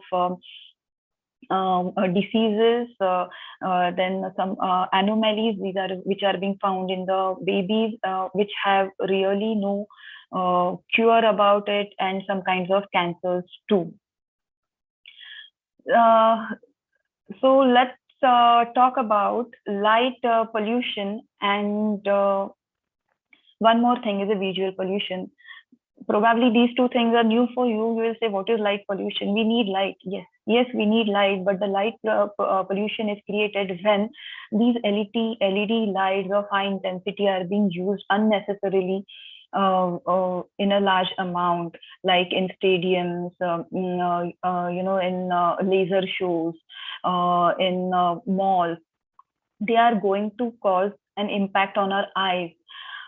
For some time, we might feel good to see bright light, things in bright light, some laser show, but after some time, yes, our eyes are going to get fatigued. Not even human beings, the birds and the reptile, amphibians, mammals, everyone are going to get affected by this high intensity light. This high intensity light, along with the visual pollution, they are going to have the same effect on the human body. So I'll discuss both the things together in order to save time. What is visual pollution? Our vision is polluted. Yes, our vision is polluted. How? Because what we see around us it's not nature. It's just the man-made buildings, huge towers, wires, cars, and they are honking everywhere. We can't see birds chirping. We just can't experience the nature of probably it's because it has got polluted. And yes, that's a visual pollution. Our eyesight has got polluted because of all this thing, and because of this visual pollution and the light pollution, our pineal gland has got affected, and it has affected the circadian rhythm. Circadian rhythm is the one which controls our sleep pattern. If our sleep pattern is being altered, unknowingly, our next day is not going to be that at ease and pleasant. You don't feel like doing anything. You are not energetic. Yes, we all have experienced this. So this is something what I was talking about at the beginning, about the indirect effect of this pollution on our human body, which we don't come to know exactly what is happening. We are feeling depressed. Our eyes are at fatigue. There are mental issues, sociological, behavioral patterns are there. So it's all happening. This is some indirect effect of these various kinds of pollution collectively affecting the human body. It is the biggest threat. Pollution has created a biggest threat to our living organisms. Like more than 3 million children under age 5 die annually from environmental factors. Almost the people exposed to fatal levels in air pollution is almost 1:6. Over 1 million seabirds and 1 lakh sea mammals are killed by pollution every year. The number is not ending. The disease and its effects are not going to end. So I know I have been talking about so much about the effect of this pollution on the human body. Now, how can we just stop it? Yes, we can reduce it, we can stop it, we can control it. First of all, we have to control the air pollution by stopping the things which create smoke. There should be proper waste management. We have to conserve water and energy. For that, we have to limit use of cars. Instead, we can use bicycle or public transport. We have to buy locally produced food and the goods. Because of that, what happens is the import which is required from other countries or other states or areas is being limited. Why the import is going to cause pollution? Because the machines which are being used, the cars or the aeroplanes being used, the fuel which is being used for that, it is going to get limited. So these are very small things we have to keep in mind, and that way we can reduce the pollution. We should not litter. And finally, last two important things is no plastics, and plant n number of trees, save trees, plant trees, and no plastic. Yes, that is going to help. And I'm fortunate able to say that exactly a month back, I had visited Hamta Pass in India, which is almost 14,000 feet and above. So while preparing for this conference, I came across the visual pollution, and that time I realized what was the visual pollution was. When I was at Hamta Pass, it was all crystal clear, untouched natural beauty. At night, as I have shared the picture of this Milky Way, which I have captured with a camera, the sky was so clear. We can see the falling star also. This is the first time of my life experience, and I was like, oh my God, because of this pollution, if it will keep on happening, then do I have to climb for 14,000 feet to just see this and enjoy this nature? No, we have to stop it. And as I said, we have the remedies. Today, I have a take-home message for all of you. It's the principle of minimalism, which I learned during this trek, which I learned slowly over this period of time. It is a human need and the greed which had led to this industrialism and increased pollution. If we keep our needs to the minimum, obviously the things which are unnecessarily getting piled up in our cupboards, in our kitchen and everywhere around us, they are going to get reduced. And thus, yes, the garbage, the things which we are going to throw out of our house are also going to get reduced. So minimalism is not about having less.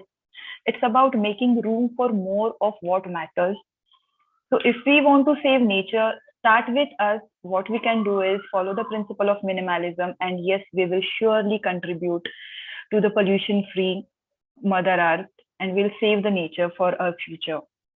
Thank you.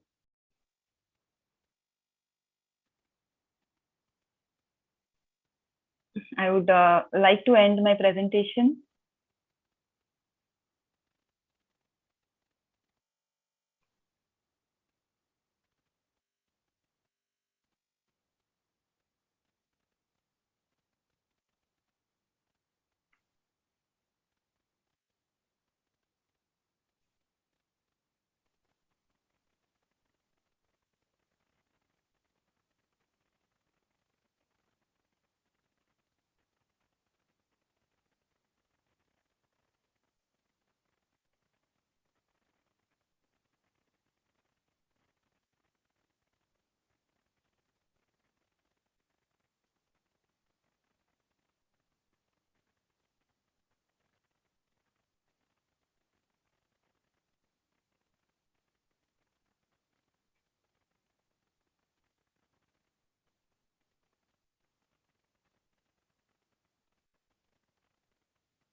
Dr. Ubay, you are not audible.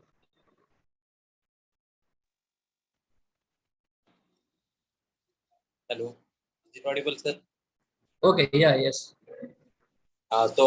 Thank you, Dr. Rajeshri ma'am, for sharing your views on the side effects of the pollution on human health.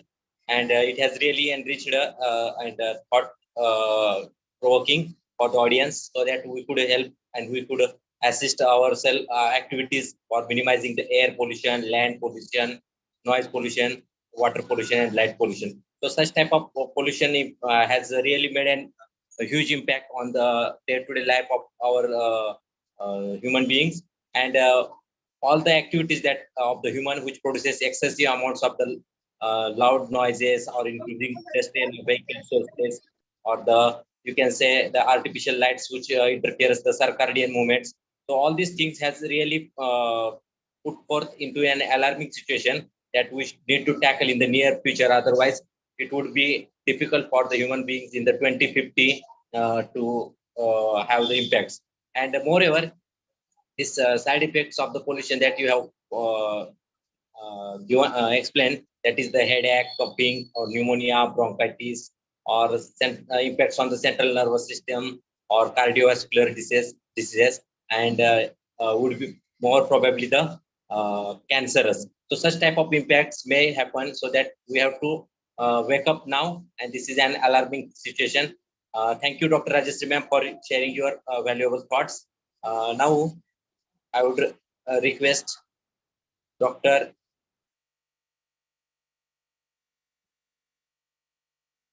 Dr. Lucia Bizotto ma'am for sharing her thoughts. And before that, I would like to introduce about her to the audience, that Dr. Lucia Bizotto from Brazil. She is a postdoctoral student at the University of Aveiro, Portugal. She did her PhD in administration from the University of Caxias do Sul, UCS PUC agreement. She did her master's in business administration from the University of Caxias do Sul into 2011. Her specialization is in controllership. She graduated from accounting sciences. She is a judicial administrator. She has institutional connections. That is 2019. She is an employee, and her functional framework is the teacher. She has been working on the international research projects like applied social sciences, spirituality between Brazil, Pakistan, and India, and governance entrepreneurship. She has participated as reviewer and editor for the Tropiero magazine.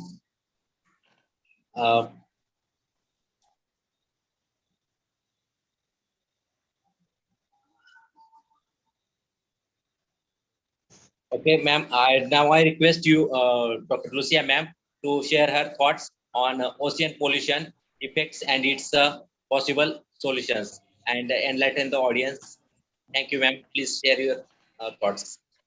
Thank you very much, Dr. Niti, for your kind words and for the introduction that you made about me.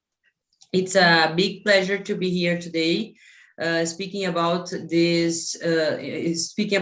an important topic like this, that is the pollution, a global threat. So can I share my PPT?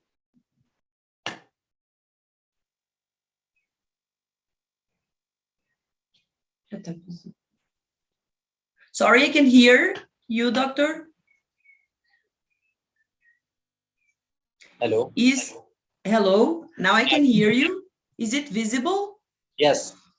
Okay, thank you very much. I will start then. So as I'm going to talk about the oceans, I will speak about depolluting through pollution. Okay, will be my topic today.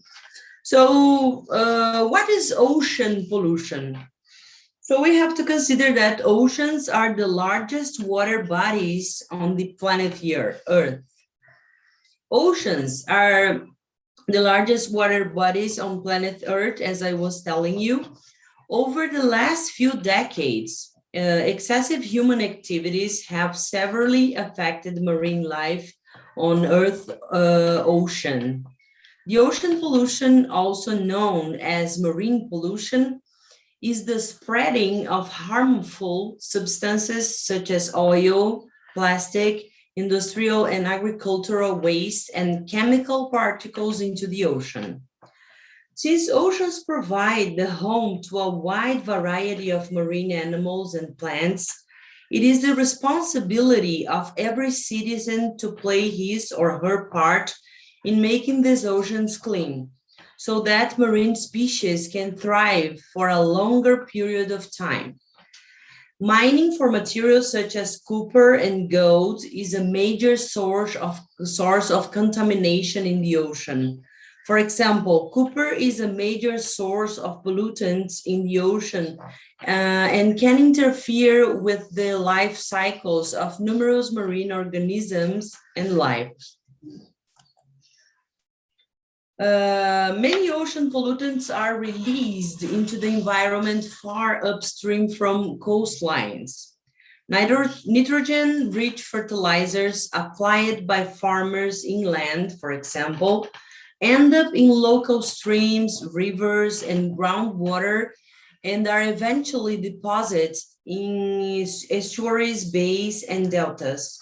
These excess nutrients can spawn massive blooms of algae that rob the water of oxygen, leaving areas where little or no marine life can exist. There are various causes of ocean pollution. The land runoff surface is another source of ocean pollution. This occurs when water infiltrates the ground to its fullest extent, and excess water from rain, floods, or melt flows to land and ocean. This water often collects harmful man-made contaminants that pollute the ocean, including fertilizers, oil, pesticides, and other forms of soil contaminants. Fertilizers and waste from land animals and humans can be extremely harmful to the ocean, creating bad zones. I will present here some solutions to ocean pollution. Ocean pollution is a raging problem that needs to be solved as early as possible. With the world's ocean getting polluted, the marine ecosystems are getting severely disturbed. Ocean pollution is the problem that needs to be solved now. Not only that, but the world's waters reserves are also becoming more and more limited. In this situation, it is essential that we find ways of solving ocean pollution. Some of the ways are follow, for example, Reducing the use of plastic products. Believe it or not, plastic waste form the largest portion of ocean pollutions. Out of the 260 million tons of plastic produced each year globally, approximately 10% ends up in the oceans. Use reusable bottles and cutlery. Recycle whatever you can. Stop littering the beach and start cleaning it. Reduce the use of chemical fertilizers. Reducing the energy use. Here we have an example of eco barriers in rivers. The barrier is a floating structure made from recycled materials and installed to help with preservation. The eco boat, Renewable, consists of a garbage collector boat, and the vessel has a shovel in the bow, which helps to collect solid waste from the water with a capacity of up to 4 tons of debris. Eco Barrier, the model, was also developed with the PET bottles joined by a cable to reduce the amount of solid waste. Capture solid waste and deal with stormwater runoff in urban centers. Basically, they are networks installed at the exist of pipes to reduce waste discharges into drainage systems. These nets retain a raw waste for 5 millimeters, including organic materials such as leaves. This is an economical solution to dirty stormwater runoff. The capture of solid waste created thinking about removing not only solid waste from water, but also the so-called microplastics. Microplastics are small pieces of plastics that pollute the environment. They are not part of a specific type of material, but any fragment less than 5 millimeters, which can harm marine life as much as larger debris. Reflection: reducing disposable plastics is vital in the fight against the climate crisis. Plastic is a major source of carbon emissions and a financial anchor for the fossil fuel industry. Thank you very much. And it was a pleasure to be here sharing a little bit of knowledge with all of you. Thank you very much.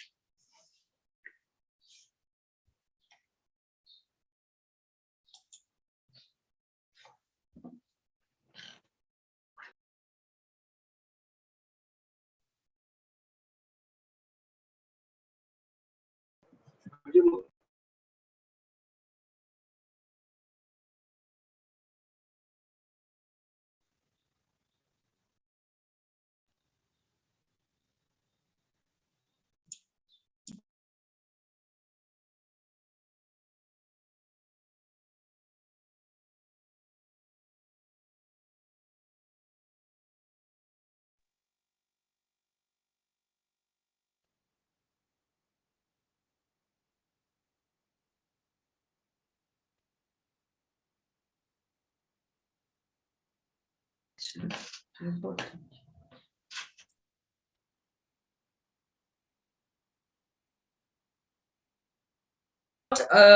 are not audible, sir. Hello. Yes, it's audible now. Okay.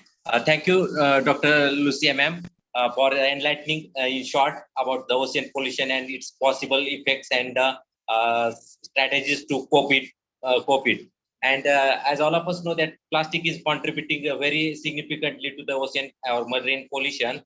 In the recent years, if we don't control it, by 2050, we are going to have more plastic in the ocean than the fish. So this is an alarming situation for all of us, and we should take the suitable measures in the due time. Thank you very much, ma'am, for joining with us and enlightening the authors. Thank you. Hope the audience, if they have any queries, they can ask in the chat box, or they can contact with the ma'am on the her email address or social media handles. Yes, my pleasure. Thank you. Thank you very much. Now, after this presentation with the enlightening presentation, we are having another speaker.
Okay, am I audible?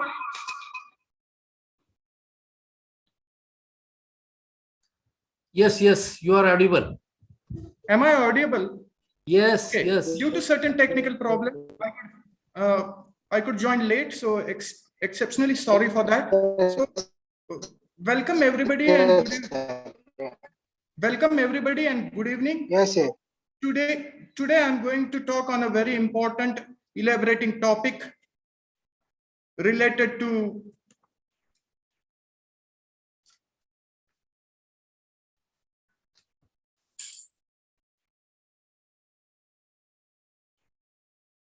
and my topic title is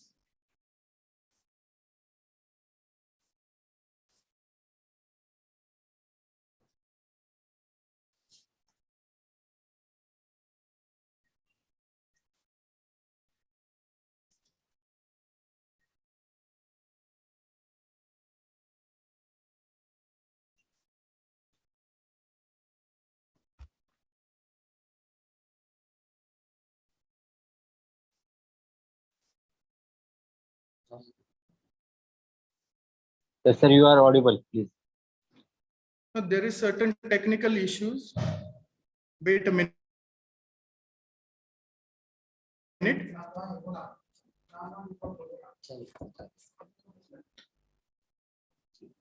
Okay, the topic of my presentation is regarding impacts of agro-based chemicals on the environment. So just before moving towards this particular topic, it is very much important to introduce this particular topic. If you see, agro-based chemicals is a very big industry at present, which has been having a very big impact on the environment. If you see, the global human population has been increased to near about 7.5 million, and it is going to exceed to more than 10 billion till 2050. Hence, it is very much important for such a big human population to feed them. It is very much important to increase the productivity in the field of agriculture, for which at present only the solution behind it is using of these agrochemicals. But yes, whether it should be used in such a large form which will destroy this particular ecosystem and the environment. But if we do not use it, nearby 78% losses have been observed in fruit production, and 54 losses are been observed in vegetable production, to near about 32 losses in cereal productions are being observed. These pesticides, which are the basic factors of contamination of the environment, have also certain benefits been used. If we see these few benefits, mostly these particular pesticides are being able to kill maximally deadly diseases causing vectors such as mosquitoes, ticks, rats, and mites, which may have caused a threatening effect to a ratio of near about 5,000 deaths globally each day, which has been merely been controlled by the use of these particular chemicals. Whereas due to these particular chemicals, the production and the productivity of the agriculture has been severely increased, and a better quality of food is also been provided to the huge human beings. But still, in the process of this agricultural development, to see this process, it is needed to look towards the historical preservatives, how to use these particular pesticides, their behavior, how they contaminate, and what is its adverse effect on the environment. If you see a short data regarding the agrochemicals, these till 2019, a very big market has been created of near about 234 billions of US dollars are been input in this particular market, which may exceed to near about 300 billions till 2050. If you see this particular ratio, the application ratio is very huge, and these herbicides used are been in a very huge form to near about 28%. And the insecticide use ranges to near about 24%. The pesticide used has increased to near about 50 folds. But the biggest problem is that maximum pesticides are being used due to the greedy population increase in the developing countries to near about 75%. In case of the worldwide pesticide production, nearby 5 billions of production was been carried out in 2000, which has now increased to near about 3 billions. But the biggest problem is that only 1% of the total pesticide used are being directly going towards the targeted plants. The remaining moves mostly towards the untargeted individuals. If we see the history of the development of these particular agro-based chemicals, agricultural practices started 10,000 years ago. And as they moved on, they prominently moved on increasing on a gradual basis. Larger farms were being developed of different cereals and pulses by 7,050 years ago.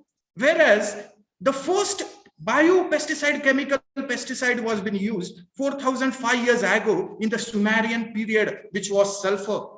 A big reference of Rigveda 4,000 years ago, the first poisonous botanical was being used. But the biggest toxic components such as arsenical mercury were being started used by 15th century. Later on in 17th, there were some botanicals being used, which were being added by in 19th century. Really, the use of the pesticide started with biopesticides, which were extracted from chrysanthemum flowers and some vegetative roots such as pyrethrum and rotenone. But later on, when the World War II started, a big generating pesticides were being launched. And these were the biggest toxic group of pesticides such as arsenic mercuries, which started threatening and which the environment.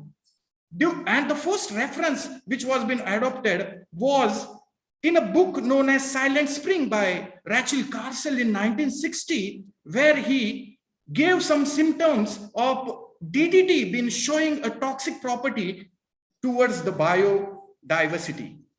These later on in 1950s, arsenical-based chemicals started in use. They were replaced later on by organophosphate carbohydrates.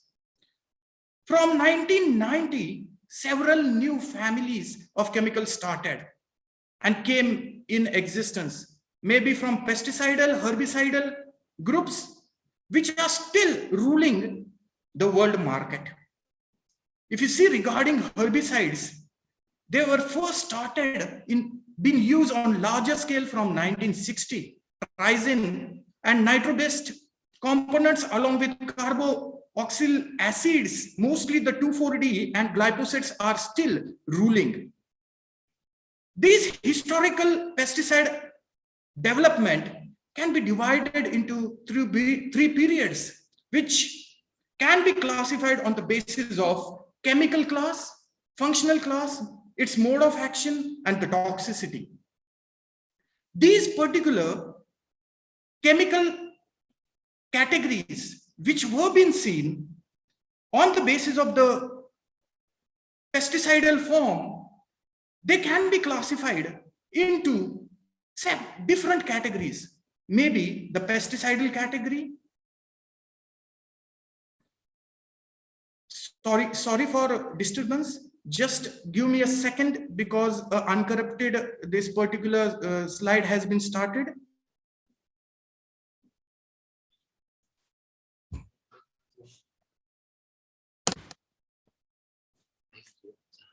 Back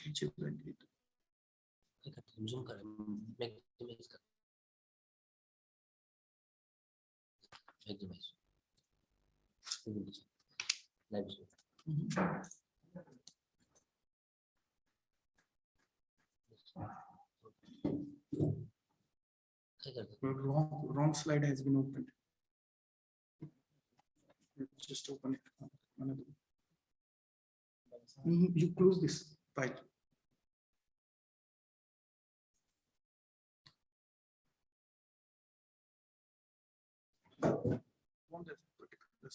Go over here.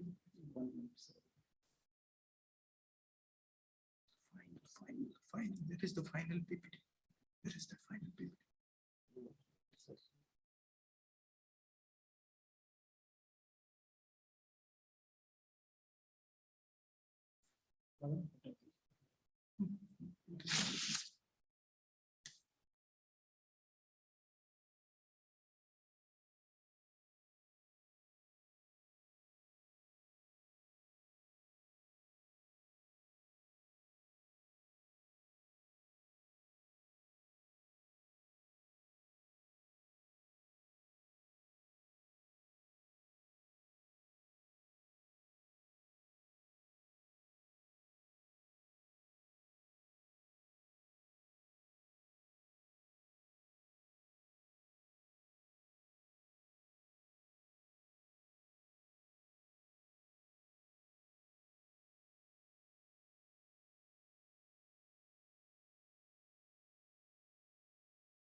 A slight interruption is there in the presentation, so please wait the audience.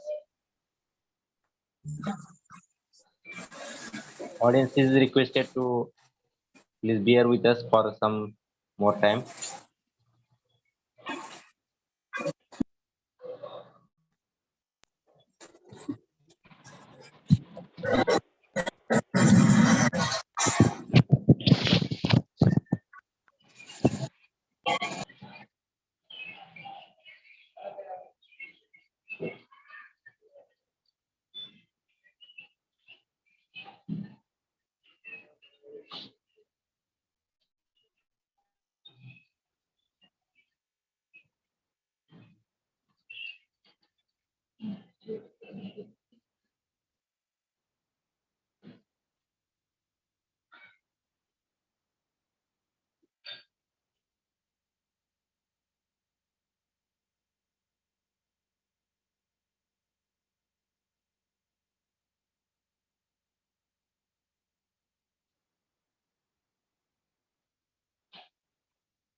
Okay, so sorry for the disturbance due to some net issues.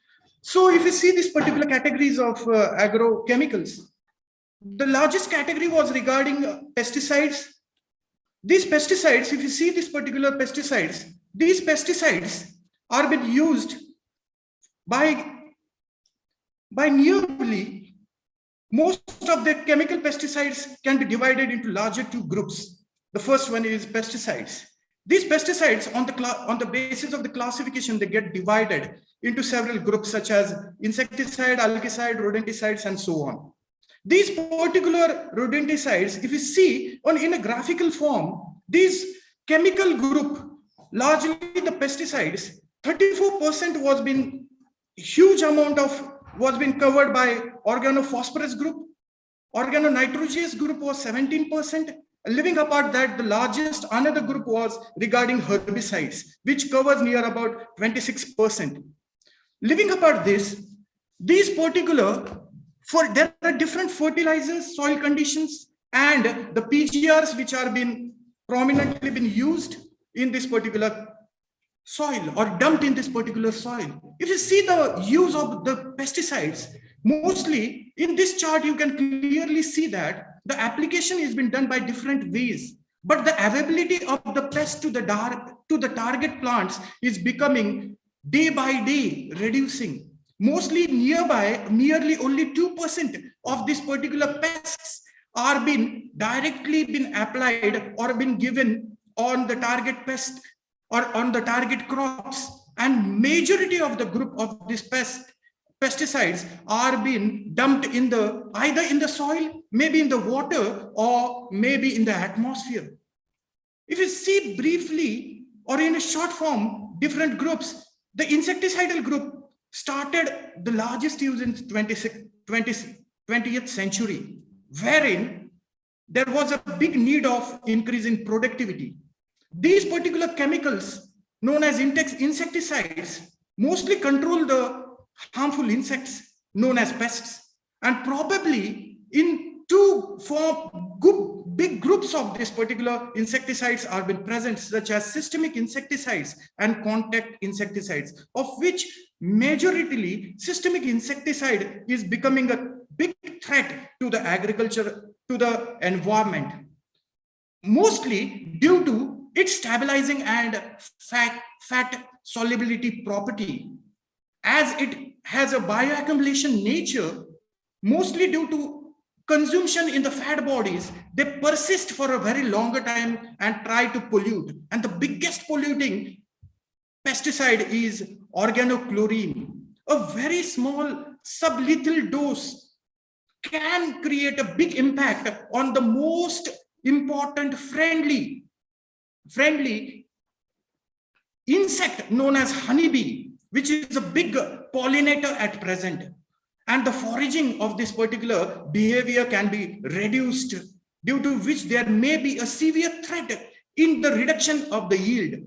If you see regarding second group known as herbicides, different selective and non-selective herbicides are being dumped in the soil, in the atmosphere, in a very larger scale, which have a organic and synthetic property, which is been prominently interfering the growth, mostly having an acute and toxic nature, along with the chronic toxicity been present, which has been causing a huge threat to the environment. Also, the bigger factor of green revolution is the use of fertilizers. The demand has been increasing day by day, and it is nearby 2,000 million metric tons at present. There are mostly natural and organic fertilizers should be preferred for use, such as compost and animal manures and so on. Whereas inorganic fertilizers, which started their influence from 19th century, have a big role of nitrogen fixing process known as Haber process from the World War II, which had gloomed, yes, it has gloomed the green revolution by increasing the production to near about 800%. In modern agricultural, these NPK, we call it as, along with some supplementary micronutrients are being used. But the major role of N from last 50 years has been increased to near about 20 folds. And it is going to near about 100 million tons per year, which may be expected to reach to near about 115 megatons till 2026. This is regarding phosphorus. It has been increased the use to near about 53 millions. And the most threatening thing about potassium is the rock phosphate, from where a very important waste product which is hugely been dumped in the soil, which is polluting the water in a very large scale, is known as photogypsum waste, having a radioactive impact also in the soil.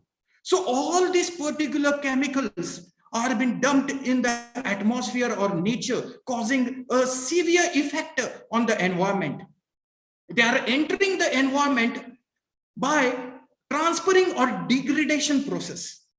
Mostly the transpiration process is being carried out by absorption in the soil, maybe leaching through the water, maybe volatilization through the air, or maybe by spraying or by heavy runoff of the chemical compounds, which are later on either get accumulated in the plant tissues, or either they become a residue, maybe in the food or maybe in the environment.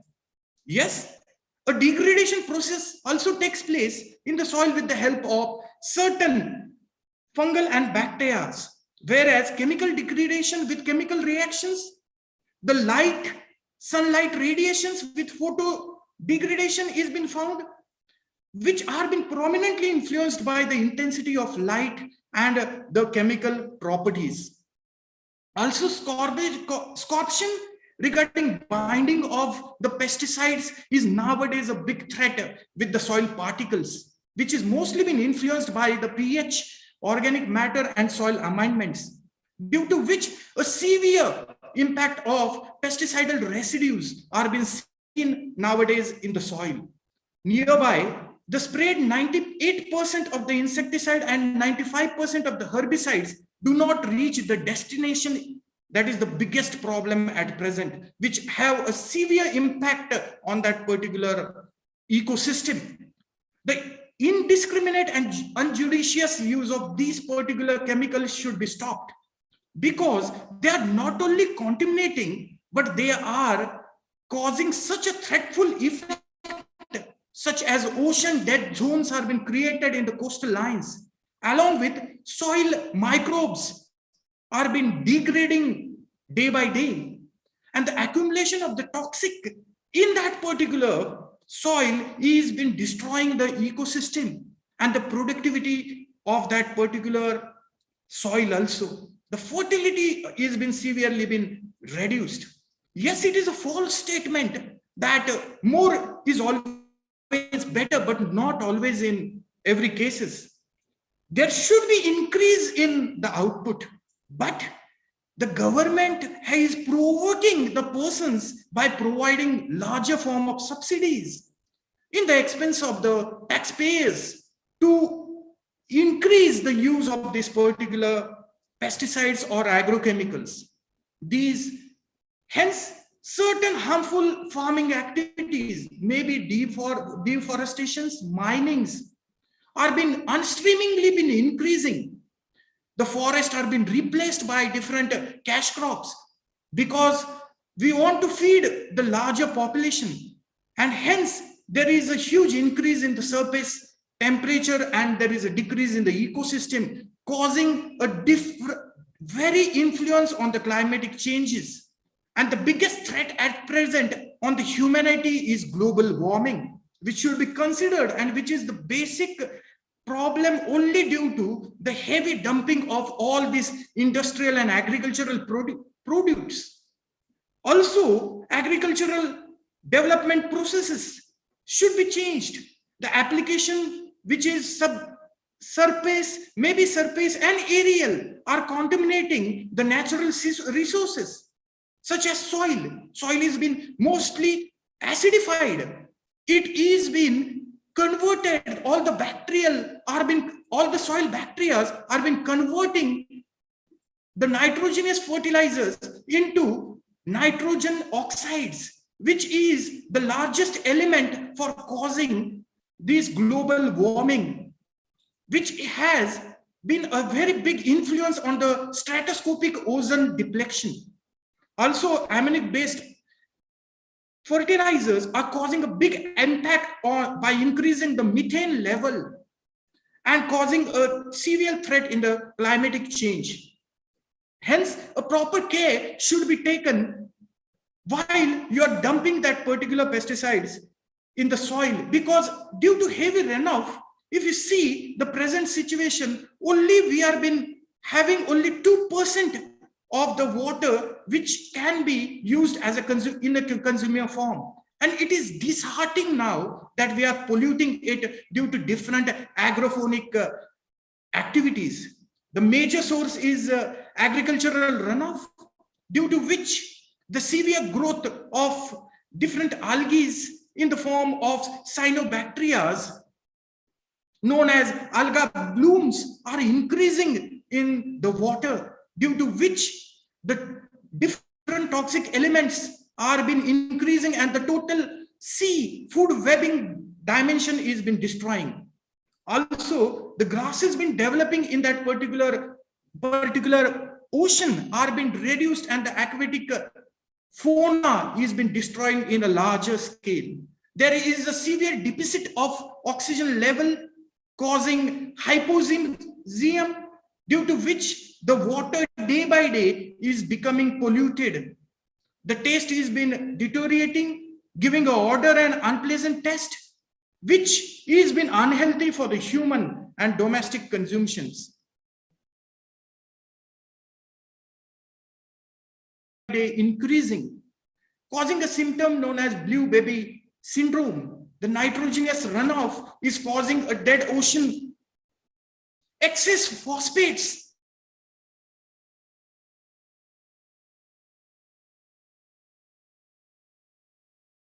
also, there is a severe threat for safety of this particular drinking water. Different toxic heavy metals such as leads, arsenic, and fluorides are being leached in the groundwater, due to which there is a severe threat in the soil permeability, precipitation, and annual temperature is been going on increasing, due to which the water is being polluted. The air is a big threat for the pollution due to volatilization and due to pesticidal drift. There is a huge pollution impact in the air also been found. Mostly in plant residues, there is a big influence of the plant residues been seen due to the bioaccumulation in the food chains. There are different maximum residual limits and daily residual acceptable daily intake limits are the both limits which were first established in 1963, giving a international standard guideline code and assessing the food safety, which has been mostly been provoking 185 different countries and been issuing different guidelines, in which nearby 1,700 pesticides all over the world are being targeted and given a range. If you see the influence on that particular health issues, which have been very well been told previously by Dr. Toke, but still a form of enlightening form, I will tell. These particular headache, skin rashes, different types of severe diseases such as cancer, birth defects have been found due to soil radioactive radiations. There is a big influence of uranium-238 due to phosphatic fertilizers been seen on the food contamination. Also, there is a provoking effect on the human health, causing a disease such as Parkinson's, asthma, and leukemia. Different neurotoxic diseases are also been observed on that particular human beings. Along with that, different herbicides such as Roundup and triazines are showing a big influence on the effect of the human body, such as breast cancer. There is a microbial pollution being seen, due to which diarrhea, respiratory infection, and skin irritation is being caused. There are different global issues. Living apart that, ultraviolet radiation is a big component wherein causing cancer, immunity system has been destroying, and there are several infectious diseases being caused, due to which all this particular impact has been giving a big influence on this particular pollution. If you see certain case studies, a very important case study, if you learn from India, is a cancer train. Whether it is a gift for a green revolution is a big question at present, because the train which starts from a very longer distance of near about 300 kilometers from Batinda to Bikaner carries near about 60% of cancer patient. It is unbelievable. And the biggest thing is of Malwa district from Punjab, which is becoming a cancer hub at present, having nearby 24,000 cases. And already the death ratio had gone to near about 30,000. Whether it is a scary tale for us? Yes, of course, because of an undiscriminate use of the pesticides, mostly been dumped day on from when the agriculture production started with the help of the chemicals. And at present, whatever tested, blood samples are being found. Nearby 12.5 samples are being detected contaminated, and hence there is a bigger risk of cancer being increasing. Also in the world global, there was a biggest settlement of about $10 $10 billion been done due to the influence of Roundup. This particular company has to pay that particular settlements to more than 3,000 of the participants, or claims have to be projected. Also settlement, the biggest settlement ever which was been done was of Mr. Johnson, who was a school groundkeeper, who had a big influence of glyphosate, which reduced that particular, which reduced his life and was detected by as a cancer patient. And the settlement was been done by at about near about 289 million rupees in dollar form. Hence, I strongly believe that the protection of environment should be the right of every individual today, because for those who are yet to be born. And if you see regarding the remedies, if I talk about certain remedies, I will try to highlight few of the remedies.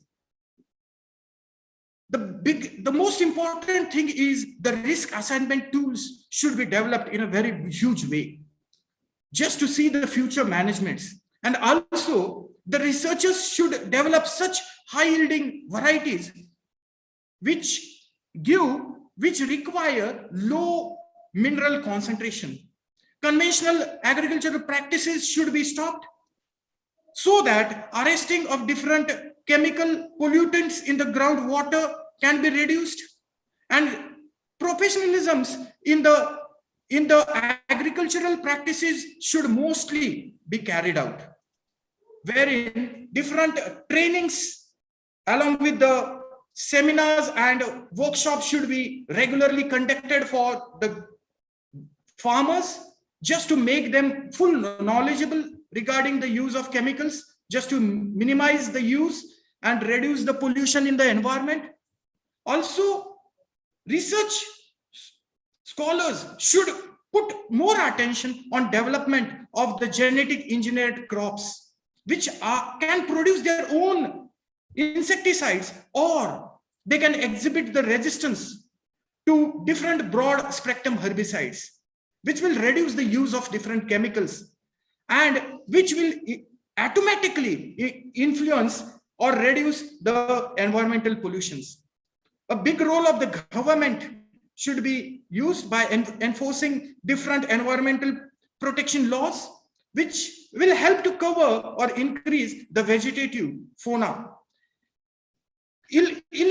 and reduce and negative on the environment. Also, this particular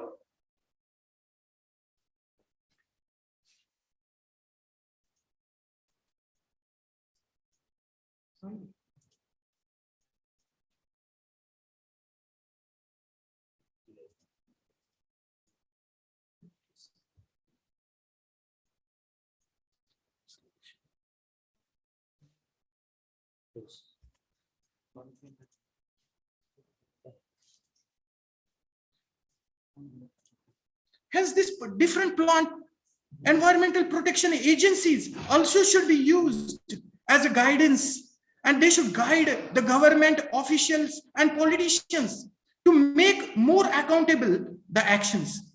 The most important thing is use of new scientific methodologies and technologies, such as integrated pest management, that we call it as IPM, should be used and most be used and developed by different national implemented plans, which will reduce the effect of this particular pesticides.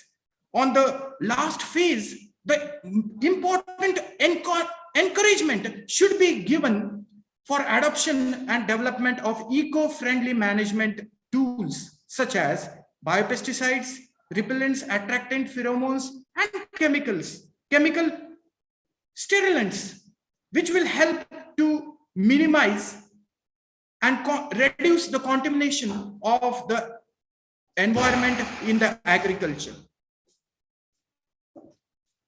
So it is all. Thank you.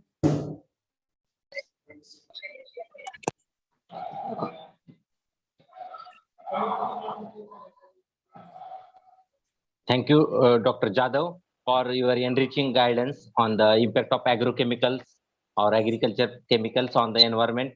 And really, it has been enlightening one. Continuous and overuse of the agrochemicals have been aggravated problems such as destruction of soil fertility, pesticide resistance, or pest resurgence. And it has really impacted on the natural enemy destruction. And some drug-resistant phytopathogens have been arised. Human health hazards, diseases, and disorders of and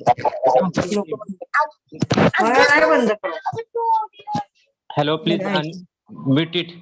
Those who have unmuted, please mute it.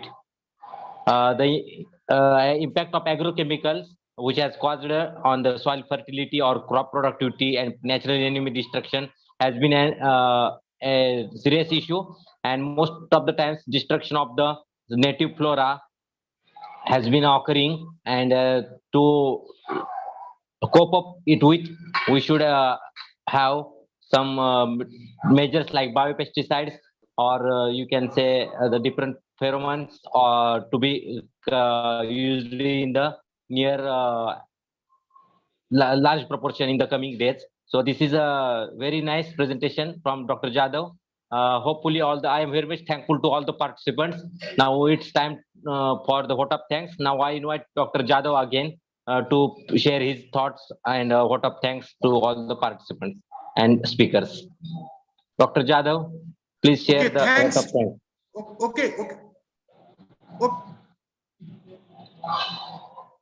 Okay, thanks, Dr. Ubai.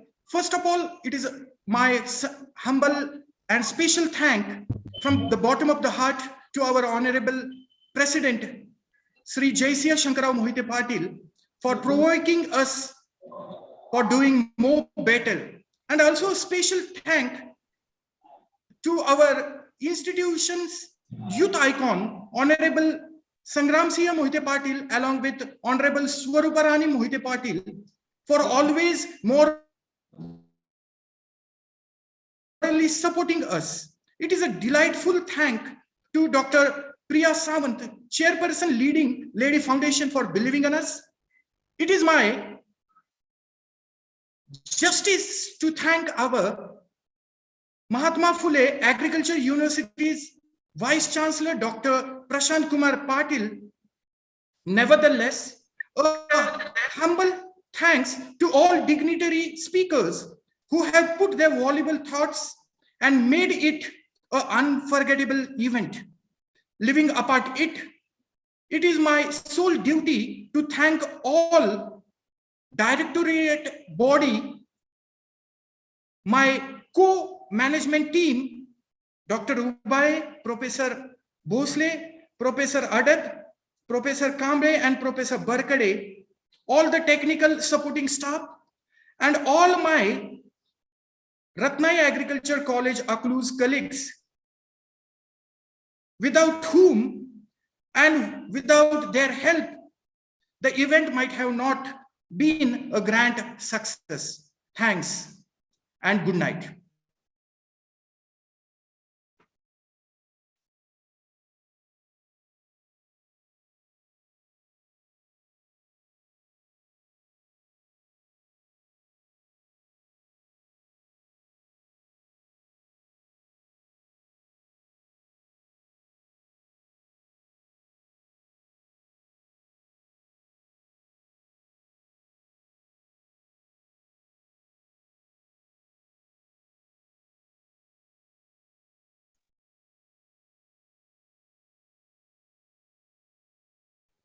Okay, sir. Thanks to all of you. Now I will end the meeting.